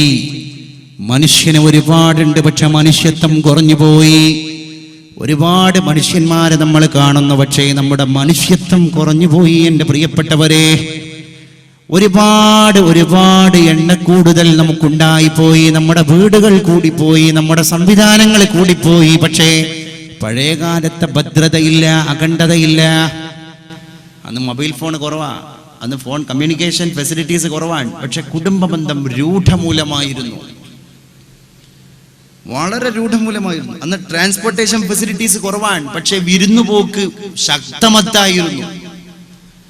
ഇന്ന് ട്രാൻസ്പോർട്ടേഷൻ ഫെസിലിറ്റീസ് എല്ലാ വീട്ടിലും വാഹനങ്ങളാണ്. 2 വീലർ ഇന്ന് 2 വീലർ, 4 വീലർ ഇന്ന് 4 വീലർ, എല്ലാ സംവിധാനങ്ങളും ഉണ്ടായിട്ട് പോലും 1 ലിറ്റർ പെട്രോൾ അടിച്ചിട്ടൊന്ന് സിലത്തുർ റഹ്മ നടത്താൻ, കുടുംബ ബന്ധം പുലർത്താൻ എവിടെയാണൊരു വാഹനത്തിന്റെ ചക്രം ചലിപ്പിക്കപ്പെടുന്നത്?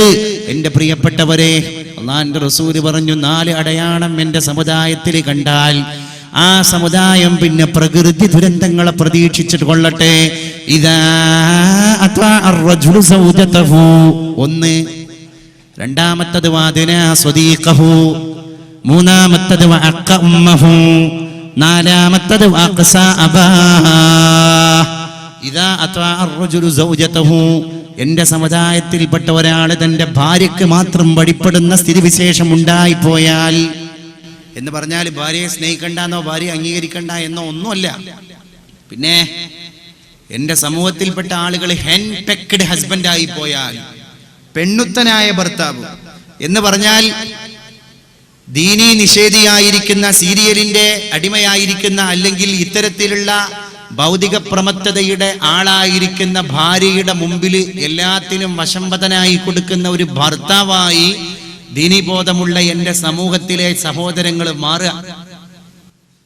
ഭാര്യയുടെ അനാശാസ്യങ്ങൾക്ക് കൂട്ടുനിൽക്കാൻ, തന്റെ ഇസ്ലാമിക വിശ്വാസങ്ങളെ ബലികഴിക്കാൻ എന്റെ കുടുംബത്തിലെ, എന്റെ സമൂഹത്തിലെ, കുടുംബത്തിലെ ഭർത്താക്കന്മാരായ ചെറുപ്പക്കാരെ ഇറങ്ങിത്തിരിക്കുന്ന ഒരു അവസ്ഥാവിശേഷം എന്റെ സമൂഹത്തിൽ കടന്നു വന്നാൽ അത് വല്ലാത്ത ദൂരവ്യാപകമായ പ്രത്യാഘാതങ്ങൾ എന്റെ സമൂഹത്തിൽ ഉണ്ടാക്കും. അത് കുടുംബ ബന്ധനങ്ങൾ ഉണ്ടാക്കും. അത് മാതാവിനെ വിലക്കും, അത് പിതാവിനെ വിലക്കും, വിദൂരത്താക്കുന്നതാണ്. രണ്ടാമത്തെ അടയാളം പരിശുദ്ധ നബി സല്ലല്ലാഹു അലൈഹി വസല്ലം പറഞ്ഞത് വഅദ്നാ സ്വദീഖഹു, അവന്റെ കൂട്ടുകാരെ അവനിലേക്ക് അടുപ്പിക്കുക. അതന്നെ ഞാൻ പറഞ്ഞത്, more friends but no real friendship. നമുക്കിന്ന് ഫേസ്ബുക്കിൽ ഫ്രണ്ട്സ് ഇഷ്ടം പോലെയാണ്, ഫോളോവേഴ്സ് അതിലേറെയാണ്. അത് തന്നെയാണ് പരിശുദ്ധ റസൂല് പറഞ്ഞത്, വഅദ്നാ സ്വദീഖ, അവന്റെ കൂട്ടുകാരെ അവനിലേക്ക് സമീപസ്ഥനാക്കാനുള്ള ശ്രമങ്ങൾ അവൻ നടത്തുന്നതാണ്. നിങ്ങൾ നോക്ക്, പഴയകാലത്തൊക്കെ ദീനീ കുടുംബങ്ങളിൽ ഒരു ഭദ്രതയുണ്ടായിരുന്നു. ഇന്ന് നമ്മുടെ കുടുംബങ്ങളിൽ തിരിച്ചറിവ് വളരെ കുറഞ്ഞു. എന്ന് പറഞ്ഞാൽ ഒരാൾക്ക് ഏറ്റവും കൂടുതൽ ശത്രുത ഉള്ളത് രക്തബന്ധത്തിലുള്ള ആളോടാണ്. പുറത്ത് ഭയങ്കര ലോഹ്യം, പുറത്ത് ഭയങ്കര ഐക്യം, രക്തബന്ധത്തിലില്ലാത്ത കുടുംബത്തിന്റെ പുറത്തുള്ള ആളുകളുമായിട്ട് വലിയ സൗഹൃദം.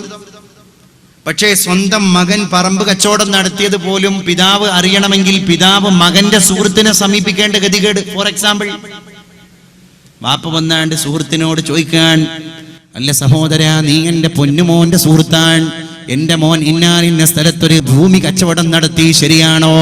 രജിസ്ട്രേഷൻ ആണ്, ഭൂമിയുടെ കച്ചവടം എന്നാണ്, സെന്റിന് എന്താണ് വില?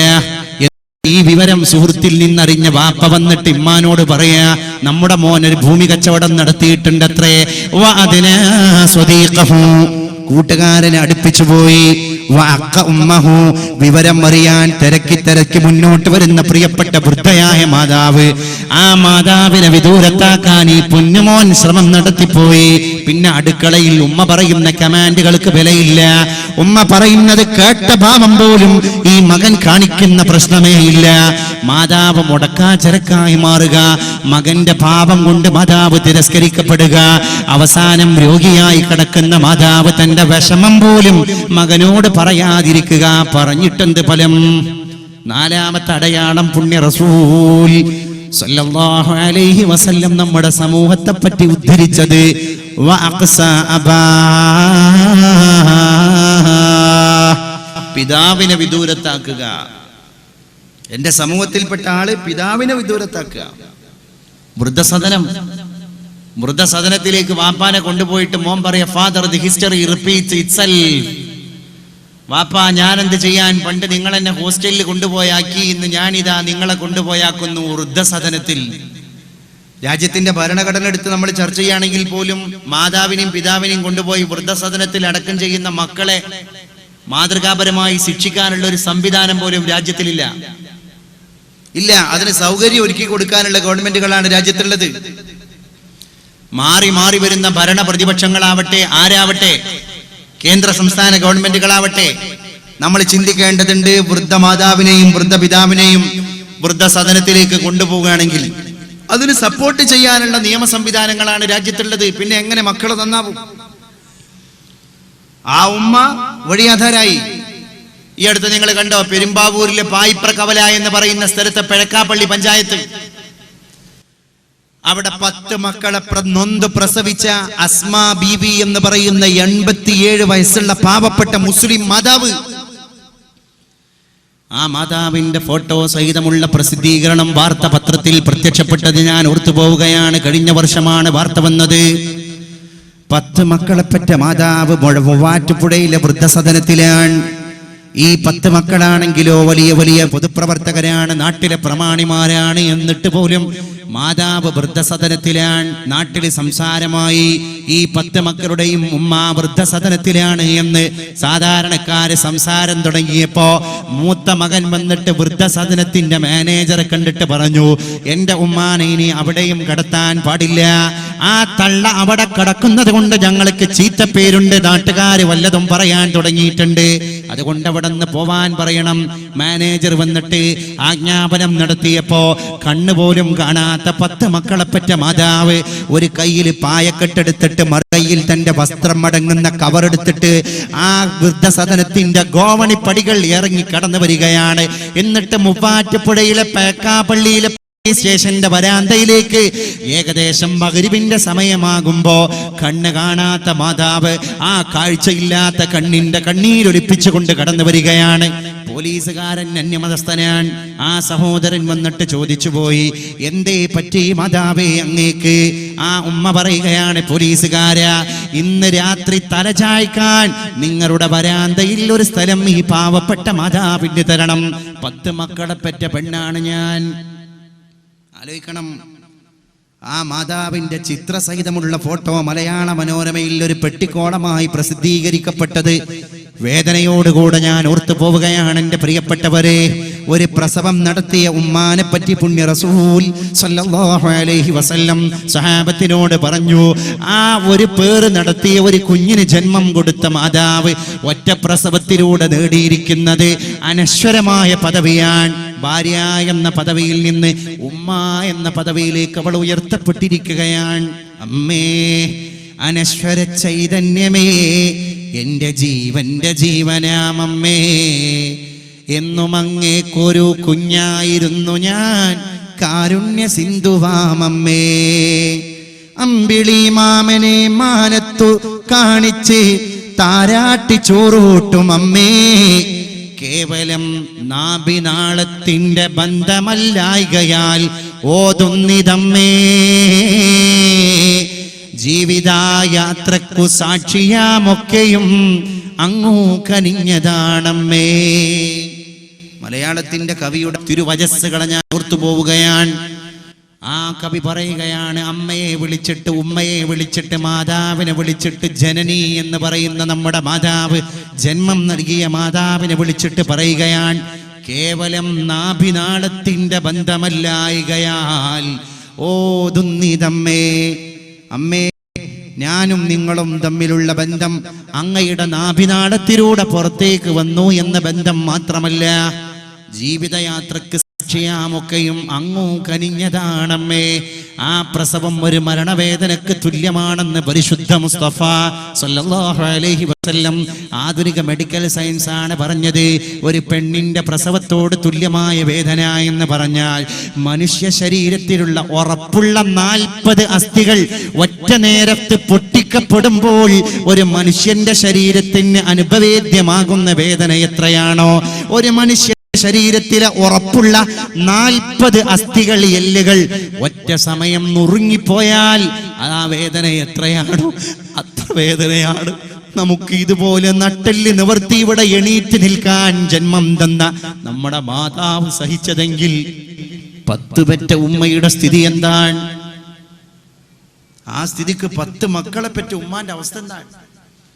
അള്ളാന്റെ ഹബീബ് പറഞ്ഞു, ആ മാതാവിന് ഹിസാബില്ലാതെ സ്വർഗമാണ്. ഇത് വെറുതെ പറഞ്ഞാണോ? 10 മക്കൾക്ക് ജന്മം കൊടുക്കുക എന്ന് പറഞ്ഞാൽ അതും പഴയ കാലം. അന്നത്തെ കാലത്തൊക്കെ ഏതായാലും നോർമൽ ഡെലിവറിയാണ്. എന്ന് പറഞ്ഞാൽ ഗർഭധാരണത്തെ പോലെ തന്നെ പ്രസവത്തിന്റെയും ത്യാഗം അനിർവചനീയമാണ്, നിർവചിക്കുക അസാധ്യമാണ്.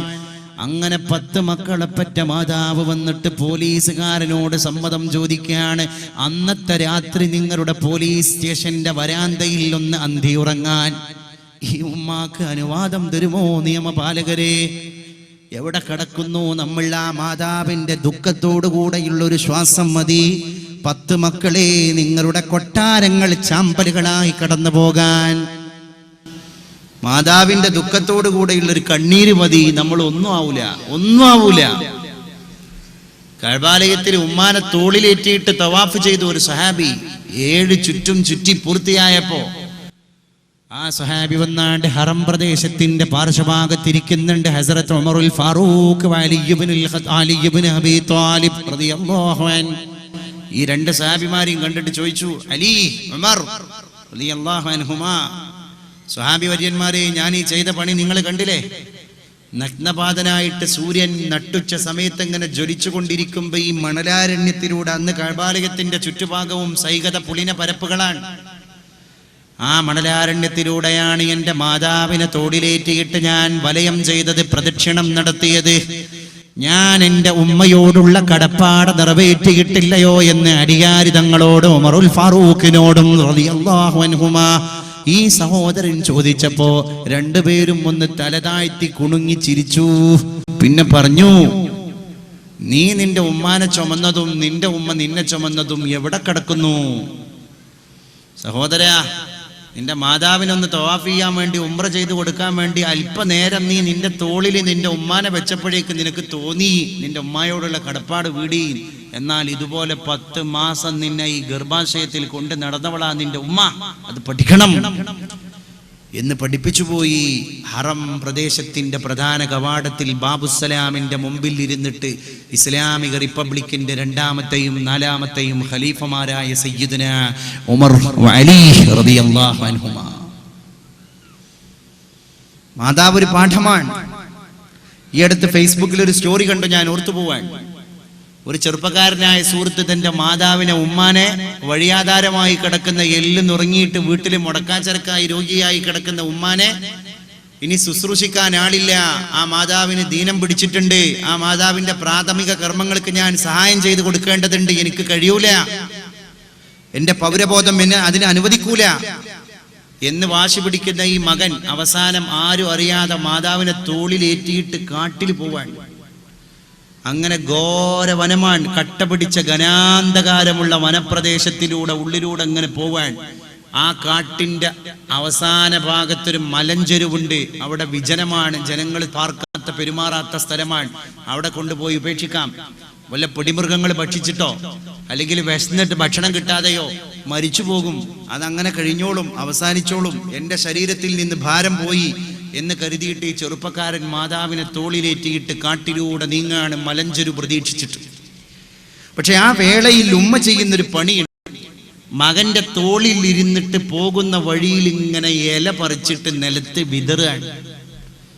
കാട്ടിലെ സസ്യങ്ങളുടെ മരങ്ങളുടെ ഇല കൊമ്പിൽ നിന്നങ്ങനെ പറിച്ചെടുത്തിട്ട് ഈ ഉമ്മ ചെയ്യുന്ന പണി, അത് പോകുന്ന വഴിയിൽ അങ്ങനെ വിതറിപ്പോകുന്നു.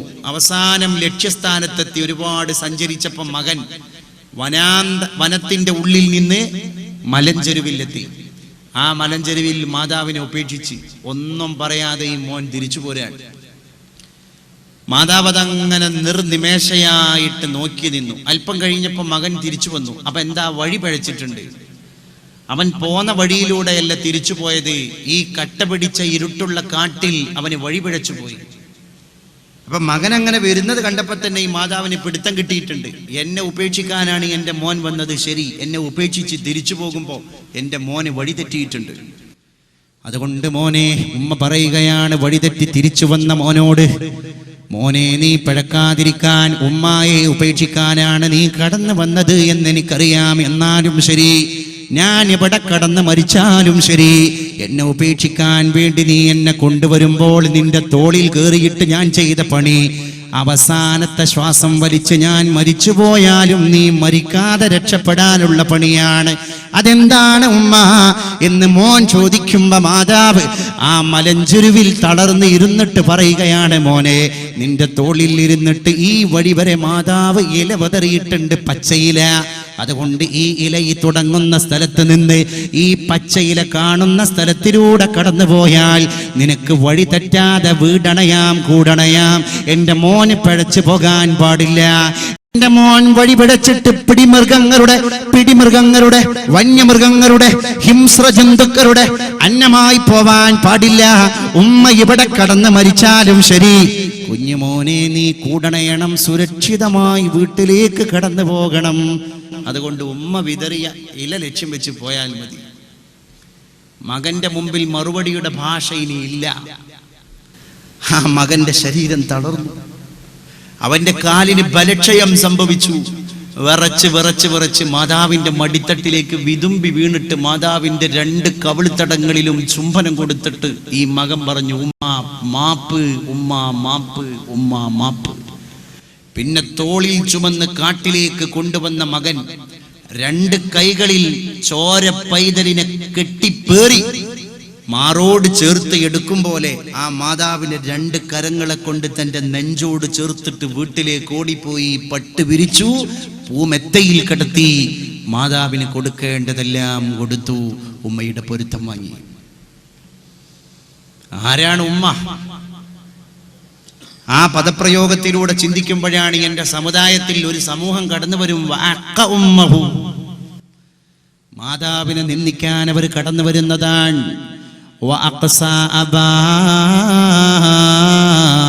പിതാവിനെ വിദൂരത്താക്കാനും ആ ജനങ്ങൾ കടന്നു വരുന്നതാണ്. നഊദു ബില്ലാഹ്.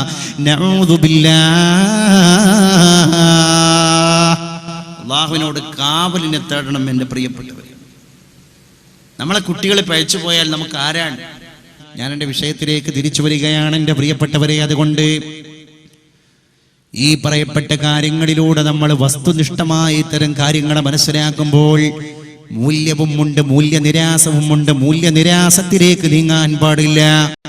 മൂല്യബോധമുള്ള കുടുംബ സംസ്കൃതി, മൂല്യത്തിൽ അധിഷ്ഠിതമായിരിക്കുന്ന ഒരു കുടുംബത്തെ രൂപപ്പെടുത്തിയെടുക്കാനുള്ള ജാഗ്രത, ആ ജാഗ്രതക്കാണ് നമ്മൾ കോപ്പ് കൂട്ടേണ്ടത്. മക്കൾ അതിനു വേണ്ടി സന്നദ്ധരാക്കണം. ബിഹബ്ബി നബിയിക്കും, പരിശുദ്ധ പ്രവാചക തിരുമേനിയോടുള്ള സ്നേഹം, പ്രേമം, അനുരാഗം, അദമ്യമായിരിക്കുന്ന അഭിവാഞ്ച, പരിശുദ്ധ റസൂലിനോടുള്ള അടങ്ങാത്ത അഭിനിവേശം, പുണ്യ റസൂലാണ് എൻ്റെ ജീവിതത്തിന്റെ അഭിലാഷം എന്ന പ്രതീതി മക്കളുടെ ഹൃദയത്തിലേക്ക് ചെറുപ്പത്തിലേ ഇട്ട് കൊടുക്കണം. അത് മാതാവിന്റെ കർത്തവ്യമാണ്, പിതാവിന്റെ ബാധ്യതയാണ്. പിന്നെ പറഞ്ഞത് വബിഹബ്ബി അഹ്ലി ബൈത്തിഹി, അഹ്ലു ബൈത്തിനെ സ്നേഹിക്കാൻ മക്കളെ പഠിപ്പിക്കണം, നമ്മളെ കുടുംബങ്ങളെ പഠിപ്പിക്കണം. അഹ്ലു ബൈത്തിനെ ബഹുമാനിക്കാൻ, അത് രക്തബന്ധത്തിന്റെ പൊരിശയാണ്, നമ്മുടെ രക്തബന്ധത്തിന്റെ പരിശുദ്ധിയാണ്. അതുകൊണ്ട് അവരെ സ്നേഹിക്കൽ നമ്മുടെ കർത്തവ്യമാണ്, നമ്മുടെ ബാധ്യതയാണ്. അവർക്ക് വേണ്ടി എന്ത് പ്രവർത്തനവും നടത്തുക, നമ്മൾ എന്ത് റിസ്ക് എടുക്കുക. അങ്ങനെ ചില ആളുകളുണ്ട്, അവരുടെ ജീവിതം തന്നെ അഹ്ലു ബൈത്തിന് വേണ്ടിയാണ്. അൽഹംദുലില്ലാ, പാണക്കാട് കുടുംബത്തെ സ്നേഹിക്കുന്ന എത്ര പേരാണ് എൻ്റെ പ്രിയപ്പെട്ടവരെ കേരളക്കരയിൽ നമുക്ക് ദർശിക്കാൻ സാധിക്കുന്നത്. അള്ളാഹു അവർക്കും ആ കുടുംബത്തിനും ആ ഇസ്സത്തിനെ നിലനിർത്തി കൊടുക്കുമാറാവട്ടെ. സാന്ദർഭികമായി ഞാൻ ഓർത്തു പോവുകയാണ്. കാരണം ആ അച്ചടക്കം മഹാനായ മുത്ത് ശിഹാബ് തങ്ങൾ നമ്മളെ പഠിപ്പിച്ചു പോയി. അത് വല്ലാത്ത അച്ചടക്കമായിരുന്നു ശിഹാബ് തങ്ങൾ പഠിപ്പിച്ച സംസ്കൃതി. പരിശുദ്ധ റസൂലിന്റെ സ്വഭാവത്തെ കടമെടുത്തിട്ട് കേരളക്കരയിലേക്ക് യമനിൽ നിന്ന് പറിച്ചു നടപ്പെട്ട ഒരു സുഗന്ധ പ്രസൂനമേ മുത്ത് ശിഹാബേ, അങ്ങേ ഞങ്ങൾ ഓർത്തു പോവുകയാണ്. ആലോല നായക, ആത്മീയ പൂങ്കവ, ആദരർ മുത്ത് ശിഹാബെന്ന സാത്വിക, അങ്ങേ കൊടപ്പനക്കൽ വീട്ടിലുത്തമ ചൈതന്യസാരമായി തീർന്നൊരാമന്നവ, ആദരാലഷ്ടദിക്കിന്നുമാരാധ്യന, ആരംഭർ ത്വാഹ കുടുംബത്തിൻ ശ്രേഷ്ഠന, ബന്ധനങ്ങൾക്കു സമരി സമർത്ഥിച്ച വമ്പർ മുഹമ്മദിൻ പേരുറ്റ പൂമകൻ. എല്ലാ പ്രശ്നങ്ങൾക്കും സമരി പരിഹാരം സമർത്ഥിച്ച വമ്പർ മുഹമ്മദിൻ പേരുറ്റ പൂമകൻ. മദീനയുടെ പള്ളി ഒരു കോടതിയായിരുന്നു. പാണക്കാട്ട വട്ടമേശ ഒരു കോടതിയാണ്. ഹൈന്ദവന്റെയും ക്രൈസ്തവന്റെയും മുസൽമാന്റെയും എന്ന് വേണ്ട സകല മനുഷ്യരുടെയും പ്രശ്നങ്ങൾക്കുള്ള പരിഹാരത്തിന്റെ കോടതി. അതിൽ രാഷ്ട്രീയമില്ലായിരുന്നു. അതിൽ ഇന്ന മതത്തിന്റെ ആള് എന്നൊരു ഐഡന്റിറ്റി തങ്ങൾ കൊടുക്കാറില്ലായിരുന്നു. വരുന്നവരെ മുഴുവൻ ഒരു കണ്ണോടുകൂടെ കാണാൻ. അതുകൊണ്ടല്ലേ കേരളക്കരയുടെ അങ്ങേതരയിൽ നിന്ന് ഇങ്ങേതരയുള്ള ആളുകൾ വരെ എല്ലാവരും പറയും എനിക്ക് ശിഹാബ് തങ്ങളുമായി വലിയ സാമീപ്യമാണ്. എല്ലാവർക്കും ചന്ദ്രനെ തൻ്റെ അടുത്താണ് എന്ന് തോന്നാറുണ്ട്. അത് ചന്ദ്രന്റെ പോരിശയാണ്, അത് ചന്ദ്രന്റെ പ്രത്യേകതയാണ്. ഈ ഭൂമിയിലുള്ള കുഞ്ഞ് പറയും ഞാൻ പോകുന്നിടത്തേക്കാണ് ചന്ദ്രൻ പോകുന്നത്, എനിക്കാണ് നിലാവിനെ ശരിക്ക് കാണാൻ കഴിയുന്നത്. അത് തൊട്ടപ്പുറത്തുള്ള അയൽ പ്രദേശത്തുകാരനും അങ്ങനെ പറയും, അത് ചന്ദ്രന്റെ പരിശുദ്ധി പോലെയാണ് മഹാനായ മുത്ത് ശിഹാബ് തങ്ങൾ. അടുത്തവർ മുഴുവൻ എന്റെ സമീപസ്ഥനാണ് തങ്ങൾ എന്ന് വിളിച്ചു പറയുമാറ് ആ പ്രധാനപ്പെട്ട സ്വഭാവത്തിന്റെ ഉന്നതമായിരിക്കുന്ന സമൃദ്ധമായ മാതൃക നമുക്ക് പാഠമാണ്, എല്ലാവർക്കും പാഠമാണ്. അതുകൊണ്ട് എന്റെ പ്രിയപ്പെട്ടവരെ, മനുഷ്യന്റെ വ്യക്തിത്വമാണ്.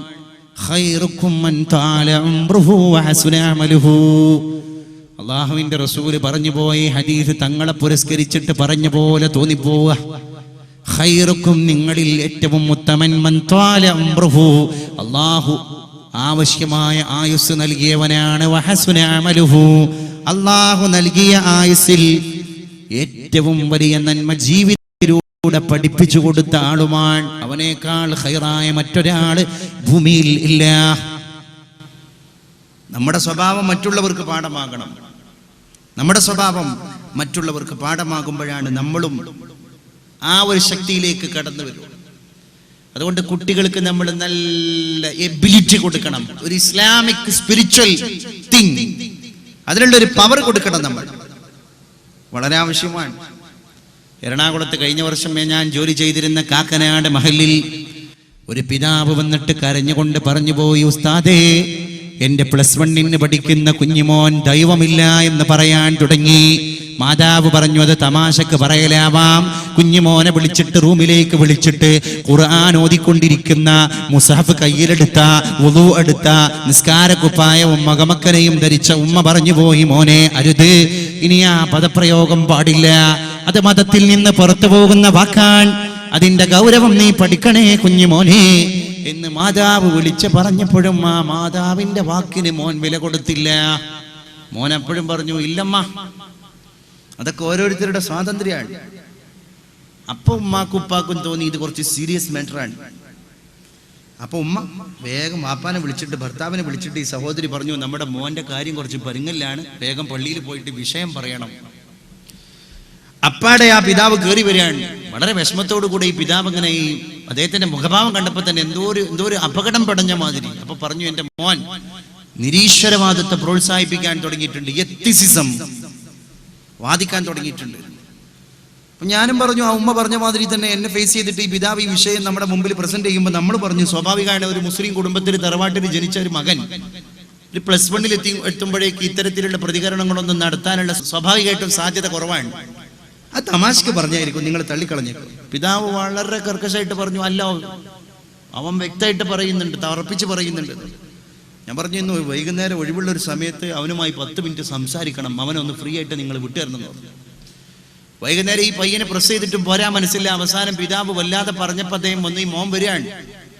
മോന് വന്ന് എൻ്റെ റൂമിൽ കയറി, ഞാൻ വാതിലടിച്ച് കുഞ്ഞുമോനോട് കാര്യങ്ങളെല്ലാം സംസാരിച്ച് ഇസ്ലാമിൻ്റെ ബേസിക്കൽ തിയറിയെ പറ്റി പറയാൻ തുടങ്ങി. അവനെല്ലാം പറഞ്ഞു. എന്നിട്ട് അതിൽ വിശ്വാസം ഉണ്ടെന്ന് ചോദിച്ചപ്പോൾ അവൻ പറഞ്ഞു, എനിക്കിതിലൊന്നും വിശ്വാസമില്ല, എന്നെ മാതാവും പിതാവും മദ്രസയിലേക്ക് പറഞ്ഞയച്ചു, ഞാൻ പഠിച്ചു.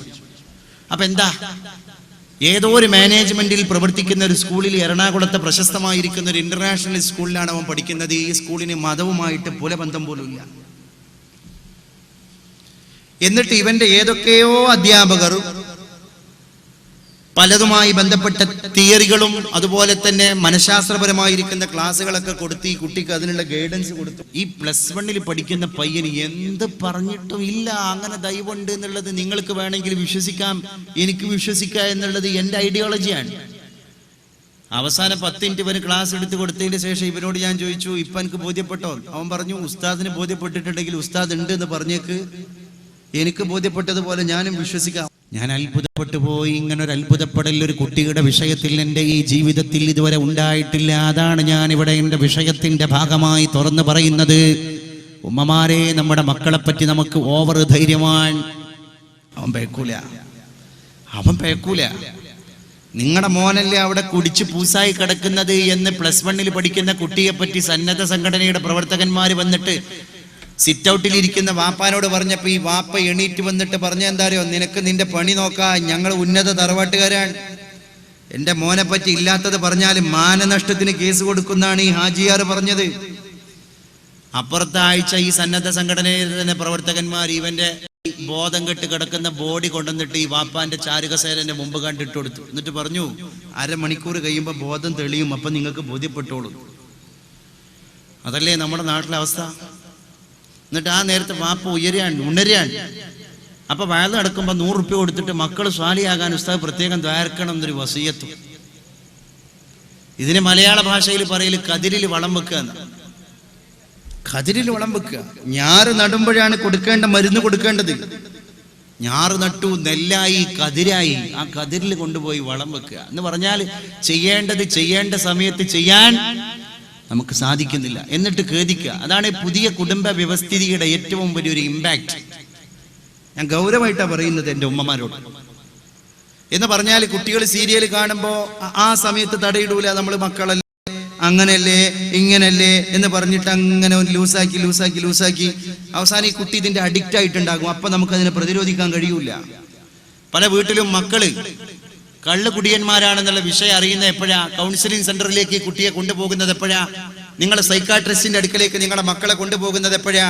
നിങ്ങൾ ഉസ്താദുമാരെ സമീപിച്ചിട്ട് എൻ്റെ കുട്ടി ദുർമാർഗത്തിലേക്ക് പോയിട്ടുണ്ട്, ദ്വാ ചെയ്യണമെന്ന് പറയുന്നത് എപ്പോഴാ? ഇവൻ കള്ള് കുടി തുടങ്ങി 1.5 കൊല്ലം 2 കൊല്ലം കഴിഞ്ഞതിന് ശേഷം അതിന് കതിരിൽ വളം വെക്കുന്ന ഏർപ്പാടാണ്. നമ്മളെ മക്കളെ നോക്കേണ്ട സമയത്ത് നോക്കാൻ നമുക്ക് കഴിഞ്ഞില്ല. അതാണ് പ്രശ്നം. ഈ അടുത്ത് മലപ്പുറം ജില്ലയിൽ ഒരു സ്കൂൾ റെയ്ഡ് നടത്തി. സ്കൂളല്ല റെയ്ഡ് നടത്തിയത്, സ്കൂളിന്റെ തൊട്ടപ്പുറത്ത് കിടക്കുന്ന പെട്ടിക്കടയായിരുന്നു. ആ പെട്ടിക്കട റെയ്ഡ് നടത്തിയിട്ട് 12 മൊബൈൽ ഫോൺ കിട്ടി. ഒറ്റ ഡിവിഷനിൽ പഠിക്കുന്ന കുട്ടികളിതാ. ആ കുട്ടികളെ മുഴുവൻ വിളിപ്പിച്ചു രക്ഷിതാക്കന്മാരെ. ഈ 12 കുട്ടികളെ രക്ഷിതാക്കന്മാരെ വിളിച്ചിട്ടും 11 രക്ഷിതാക്കളും പറഞ്ഞതെന്താ? എൻ്റെ കുട്ടി ഫോൺ ഉപയോഗിക്കുന്നുണ്ട് എന്ന വിഷയം തന്നെ സാറുമാർ സ്കൂളിലേക്ക് വിളിപ്പിച്ചപ്പോഴാണ് ഞങ്ങൾ അറിഞ്ഞത്. അതാണ് വാപ്പിയും മക്കളും തമ്മിലുള്ള കമ്മ്യൂണിക്കേഷൻ. നിങ്ങൾക്ക് മനസ്സിലായില്ലേ? അപ്പൊ ഈ പെട്ടിക്കടയിൽ കൊടുക്കുന്ന എന്തിനാ? ഒരു ദിവസത്തിന് 20 രൂപ കൊടുത്ത് പെട്ടിക്കടയിൽ ഞങ്ങൾ ഇതേൽപ്പിച്ചാൽ അതിന്റെ തൊട്ടപ്പുറത്ത് തന്നെ ഇന്റർനെറ്റ് കണക്റ്റഡ് ആയിരിക്കുന്ന ഒരു കടയാണ്, ഒരു ഷോപ്പാണ്. ഞങ്ങൾ ആവശ്യപ്പെടുന്ന ക്ലിപ്പുകൾ മുഴുവൻ വൈകുന്നേരത്തെ ബെല്ലടിച്ച് വീട്ടിലേക്ക് പോകുന്നതിന്റെ മുൻപ് ഞങ്ങളുടെ മൊബൈലിന്റെ മെമ്മറി കാർഡിൽ കയറിയിട്ടുണ്ടാകും. ഭൂരിഭാഗവും കാണാൻ കൊള്ളാത്ത വീഡിയോകളായിരിക്കും. ഈ ചിത്രങ്ങൾ പോലീസുകാരാണ് വാപ്പാന്റെ ഉമ്മാന്റെ മുമ്പിൽ വെക്കുന്നത്, സ്കൂൾ അധികൃതരെ വിളിച്ചിട്ട്. നമ്മളെ മക്കളെ പറ്റി നമ്മൾ ഊറ്റം കൊള്ളാറുണ്ട്, ധൈര്യം സംഭരിക്കാറുണ്ട്. ശരിയാണ്. നമ്മളെ മക്കൾ പറയും, ബാഗ് എടുത്തിട്ട് നേരെ വീട്ടിന്റെ തട്ടുമ്പുറത്തേക്ക് പോയിട്ട് പറയും, മോളുടെ റൂമിൽ ഞാൻ ഹോംവർക്ക് ഒരുപാട് ചെയ്യാനുണ്ട്, എന്നെ ശല്യം ചെയ്യാൻ ആരും വരരുത്. ഇപ്പം മുകളിൽ പോയിട്ട് രാത്രി 11 മണിക്കും 11:30 മണിക്കും 12 മണിക്കും ലേറ്റ് ഇട്ട് പഠിക്കാൻ. വാപ്പയും താഴെന്ന് പറയാൻ. കഴിഞ്ഞ വർഷമൊക്കെ നമ്മുടെ മോനെ ഇഷാമാരിബിന്റെ ഇടയിൽ അങ്ങാടിയിൽ കൊണ്ടുപോയിട്ട് ഈ പിന്നെ അനാവശ്യമായ ഫ്രണ്ട്ഷിപ്പ് ഉണ്ടാക്കലായിരുന്നു. ഇപ്പൊ അവൻ അത്തരം ചീത്ത ഫ്രണ്ട്ഷിപ്പ് ഒന്നുമില്ല. അവൻ അടങ്ങി ഒതുങ്ങി വളരെ പ്രൈവറ്റ് ആയിട്ട് വീട്ടിലിരിക്കുകയാണ്. സമാധാനിച്ചിട്ട് നെഞ്ഞത്ത് കൈ വെക്കുന്നതിന്റെ മുമ്പ് എൻ്റെ ഉപ്പ നമ്മളൊന്ന് കേറിയിട്ട് അവന്റെ പണി അന്വേഷിക്കണം. കഴിഞ്ഞ കൊല്ലം നമ്മുടെ കുട്ടി അങ്ങാടിയിൽ പോകുന്നതായിരുന്നു ഏറ്റവും വലിയ ഭവിഷ്യത്ത് എങ്കിൽ ഇന്ന് അങ്ങാടിയിൽ പോവാതെ നമ്മുടെ കുട്ടി ഒരു മൊബൈൽ പിടിച്ചിട്ട് വീട്ടിലിരിക്കുന്നതാണ് ഭവിഷ്യത്ത്. അങ്ങാടിയിൽ പോയാൽ അവനെ ട്രാപ്പിൽ വീഴ്ത്താൻ 1-2 ഫ്രണ്ട്സേ ഉണ്ടാവുള്ളൂ. ഇന്റർനെറ്റ് കണക്റ്റഡ് ആയിരിക്കുന്ന മൊബൈലിന്റെ ബട്ടൺ ഒന്ന് അമർത്തി കഴിഞ്ഞാൽ അവൻ കടന്നു പോകുന്ന വേൾഡ് വൈഡ് വെബ് എന്ന് പറയുന്ന www.com അവൻ കയറിപ്പോകുന്നത് ലക്ഷക്കണക്കിന് അശ്ലീല വെബ്സൈറ്റുകളിലേക്കാണ്. അത് തിരിച്ചറിയാൻ എന്റെ മാതാവേ പിതാവേ സമയം വൈകിപ്പോയി. അതുകൊണ്ട് തന്നെ സൈബർ ക്രിമിനലുകളായി നമ്മുടെ മക്കള് മാറി. പഴയകാലത്ത് ഒരു കുട്ടീനെ മഹല്ല് ബഹിഷ്കരിക്കാനുള്ള അവൻ ചെയ്ത ഏറ്റവും വലിയ ദുരാചാരം ആരാന്റെ കൗങ്ങമല് കയറിയിട്ട് അടക്ക കട്ടു എന്നുള്ളതായിരുന്നു, അല്ലേ? അവന് ഊരിൽ നിന്ന് ബഹിഷ്കരിക്കാൻ അവൻ ചെയ്ത ഏറ്റവും വലിയ പണി. അതിൽ നിന്ന് മാറിയിട്ട് ഇപ്പൊ സൈബർ ക്രിമിനലുകളായി മാറിക്കൊണ്ടിരിക്കുകയാണ്. സരിതയുടെ മായി ബന്ധപ്പെട്ട വീഡിയോസിനെ അപ്ലോഡ് ചെയ്യാനും ഡൗൺലോഡ് ചെയ്യാനും ത്രാണി കാണിച്ച 28,000 വാട്സപ്പ് ഉപഭോക്താക്കൾ പോലീസ് അവരുടെ ലിസ്റ്റ് തയ്യാറാക്കിക്കൊണ്ടിരിക്കുകയാണെന്നാണ്. ഒരു കാര്യം നമ്മൾ ചിന്തിക്കേണ്ടതുണ്ട്. സൈബർ ക്രിമിനൽസ് ആയിരിക്കുന്ന നമ്മുടെ മക്കളെ പറ്റി ഒരു തിരിച്ചറിവ് അല്ലെങ്കിൽ അതിനെ പറ്റിയിട്ടുള്ള ഒരു അവബോധം ഇനി കുടുംബത്തിൽ കൊടുക്കേണ്ടിയിരിക്കുന്നു. ഇത് പഴയ കാലമല്ലല്ലോ. ഇപ്പൊ മാതാവും പിതാവും അഡ്വാൻസ്ഡ് ആവാതെ ഇനി ഒരു മാർഗമില്ല. എന്നിട്ട് തന്നെ ക്ലാസിഫൈഡ്സിൽ നമ്മൾ പരസ്യം കാണാണ്, രക്ഷിതാക്കൾക്ക് മക്കളെ നിരീക്ഷിക്കാൻ പെൻ ക്യാമറ. പേന അങ്ങനെ കുത്തിവെക്കുമ്പോ പേനയുടെ മുൻവശത്ത് ക്യാമറ. അതെന്തിനാണ്? രക്ഷിതാക്കൾക്ക് മക്കളെ നിരീക്ഷിക്കാനാണല്ലോ. ഇങ്ങനെ നിരീക്ഷിച്ചിട്ട് പിടുത്തം കിട്ടിയിട്ട് നിയന്ത്രിക്കാനുള്ളതാണോ മക്കളെന്റെ പ്രിയപ്പെട്ടവരെ? ആദ്യം പഠിപ്പിക്കേണ്ടതായിരുന്നു. എന്നാൽ ഒരു ക്യാമറയുടെയും ആവശ്യമില്ലാതെ മക്കളെ വരുതിയിൽ നിർത്താൻ നമുക്ക് സാധ്യമാകുമായിരുന്നു. നിങ്ങൾ മതസ്ഥാപനത്തിലേക്ക് മക്കളെ പറഞ്ഞയച്ച രക്ഷിതാക്കൾ ഇവിടെ ഇരിക്കുന്നുണ്ടാകും, ഉമ്മമാരും ഉപ്പമാരും ഒക്കെ ഉണ്ടാകും. മതസ്ഥാപനത്തിൽ ഏത് സങ്കടം ഉള്ളിന്റെ ഉള്ളിൽ ഒരു നന്മയുടെ ബോധം അങ്കുരിക്കുന്നതാണ്. മാതാവ് മരിച്ചാലും പിതാവ് മരിച്ചാലും അവന്റെ ബെനിഫിറ്റ് അപ്പോഴാണ് ഓർമ്മ വരുന്നത്. കൂടുതൽ കൂടുതൽ ഇരട്ടിയായി വർദ്ധിക്കുന്നത് അപ്പോഴാണ്. അയ്യുഹസ്സിന ഇസ്മഹു, നിങ്ങൾക്ക് മക്കളോടുള്ള അച്ചടക്കം അവന്റെ പേര് നന്നാക്കലാണ്. വയുഹസ്സിന അദബഹു, അവന്റെ അച്ചടക്കം നന്നാക്കലാണ്. വയുഹസ്സിന മുർദിയഹു, അവന്റെ ഭക്ഷണവും നന്നാക്കലാണ്.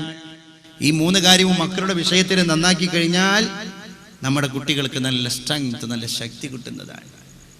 അതുകൊണ്ട് I was A drugs addict എന്ന് പറഞ്ഞ രവീന്ദ്ര സിംഗിനെയാണ് ഞാൻ ഇവിടെ ഓർത്തു പോകുന്നത്. 8-ാം വയസ്സിൽ നാട് വിട്ടുപോയി, 10-ാം വയസ്സിൽ ഗോവയിലെത്തി, 15-ാം വയസ്സിൽ പഞ്ചാബിൽ ഹാഷിഷ് കൃഷി ചെയ്യുന്ന സ്ഥലത്ത് പോയിട്ട് ഹാഷിഷിനെ നുള്ളിയെടുത്തിട്ട് നാവിലും വായിലും മാതാവും പിതാവും ജീവിച്ചിരിക്കെ യതീമായി പോയ മക്കളെ നമ്മൾ കേരളക്കരയിൽ കണ്ടുകൊണ്ടിരിക്കുകയാണ്. ഈ ഒരു അരക്ഷിതാവസ്ഥയിൽ നിന്ന് മക്കളെ നമ്മുടെ മക്കളാക്കി തന്നെ തിരിച്ചു കൊണ്ടുവരാൻ നമ്മൾ ശ്രമം നടത്തണം. എന്നതില്ല, ഇന്ന് വീട്ടിൽ 5 മക്കളുണ്ടെങ്കിൽ 5 ആളും 5 ലോകത്താണ്. ഒന്നിച്ച് ഭക്ഷണം കഴിക്കുന്നു, ശരിയാണ്. ഒന്നിച്ച് റൂമിൽ ഇരിക്കുന്നു, ശരിയാണ്. പക്ഷേ മനസ്സ് തുറന്നിട്ട് സംസാരിക്കാൻ അവർക്ക് നേരില്ല. ഒരുത്തന് ഫോൺ എടുത്തു, അവൻ വാട്സപ്പിലാണ്. അടുത്ത ഫോൺ എടുത്തു, അവൻ ഫേസ്ബുക്കിലാണ്. അപ്പുറത്തുള്ളവൻ ട്വിറ്ററിലാണ്, മറ്റേ യൂട്യൂബിലാണ്. ഓരോരുത്തരും ഓരോ ലോകത്താണ്. 5 മക്കളും 5 ലോകത്താണ്. ഒന്ന് മനസ്സ് തുറന്ന് സംസാരിക്കാൻ 5 മിനിറ്റ് കണ്ടെത്താൻ പോലും ലുബ്ധ കാണിക്കുന്ന, പിശുക്ക് കാണിക്കുന്ന ആപൽക്കരമായ കുടുംബ വ്യവസ്ഥിതിയുടെ മുറ്റത്ത് ഇനി എങ്ങനെ ഒരു തിരിച്ചറിവുണ്ടാകും എന്റെ പ്രിയപ്പെട്ടവരെ? അല്ല, അതുമാണല്ലോ നമ്മൾ ആലോചിക്കുക. അതുമാണ് നമ്മൾ ആലോചിക്കുക. അതുകൊണ്ട് ആ തിരിച്ചറിവിലേക്ക് നമ്മൾ നമ്മുടെ മക്കളെ കൊണ്ടുവരാനുള്ള ശ്രമം നടത്തണം. Doctor B.R. നമ്പ്യാരുടെ നിപ്പോൺ തക്കി എന്നൊരു കൃതിയുണ്ട്. അതിൽ 2 ജപ്പാനിലെ യുവതികളെ സമീപിക്കുന്നു പത്രക്കാര്. ഈ ജപ്പാനിലെ യുവതികളോട് പത്രക്കാർ ചോദിക്കുന്നു, നിങ്ങൾക്ക് മക്കളൊന്നും വേണ്ടേ, വിവാഹമൊന്നും വേണ്ടേ, മക്കള് വേണ്ടേ, മക്കളെ ലാളിക്കണ്ടേ, പോറ്റി വളർത്തണ്ടേ? വളരെ നിർദാക്ഷിണ്യം ഈ പെണ്ണുങ്ങള് മാധ്യമപ്രവർത്തകരുടെ മുമ്പിൽ പറയുന്നു, മക്കളൊക്കെ ഒരു ശല്യമാണ്. പിന്നെ ഞങ്ങൾക്ക് ലാളിക്കാനും സമയം പോക്കാനും ഒക്കെ ഞങ്ങൾ പോറ്റുനായ്ക്കളെ വാങ്ങിയിട്ടുണ്ട്, അവയെ ലാളനയോടുകൂടെ വളർത്തുന്നുണ്ട് എന്ന് പറയാൻ ഒരുമ്പെടുന്ന ലോകത്തിന്റെ മുമ്പിൽ മതനിരാസം, മൂല്യനിരാസം, മൂല്യത്തെ തന്നെ ഇല്ലാതാക്കുന്ന പ്രവണതയാണ് നമ്മൾ കണ്ടുകൊണ്ടിരിക്കുന്നത്. അതുകൊണ്ട് മൂല്യബോധത്തിലേക്ക് നമ്മുടെ കുടുംബങ്ങളെ തിരിച്ചു കൊണ്ടുവരാൻ നമ്മൾ ശ്രമം നടത്തണം. അള്ളാഹു അതിനുള്ള തൗഫീഖ് നൽകി അനുഗ്രഹിക്കുമാറാവട്ടെ എന്ന് പ്രത്യേകം ദുആ ചെയ്തുകൊണ്ട് ഞാൻ അവസാനിപ്പിക്കുകയാണ് എൻ്റെ പ്രിയപ്പെട്ടവരെ. അതുകൊണ്ട് ഈ ദീനിയായിരിക്കുന്ന കാര്യങ്ങൾക്ക് ചുക്കാൻ പിടിക്കുന്ന ഇതിന്റെ പ്രവർത്തകർക്ക്, ഇതിന് സഹായം നൽകുന്ന ആളുകൾക്ക്, ഈ ഒരുമിച്ച് കൂടിയിരിക്കുന്ന നമ്മുടെ കാര്യങ്ങൾക്കൊക്കെ അള്ളാഹുവിനോട്, തമ്പുരാനോട് ദയാവായ്പുള്ള രക്ഷിതാവായിരിക്കുന്ന ദയാലുവായ സർവ്വസംരക്ഷകനായ ഉടമസ്ഥനായ പരമാധികാരിയായ രാജാതിരാജനായ റബ്ബുൽ ഇസ്സത്തിനോട് നമുക്ക് ദുആ ചെയ്യാം. അള്ളാഹു ഖബൂൽ ചെയ്യുമാറാവട്ടെ.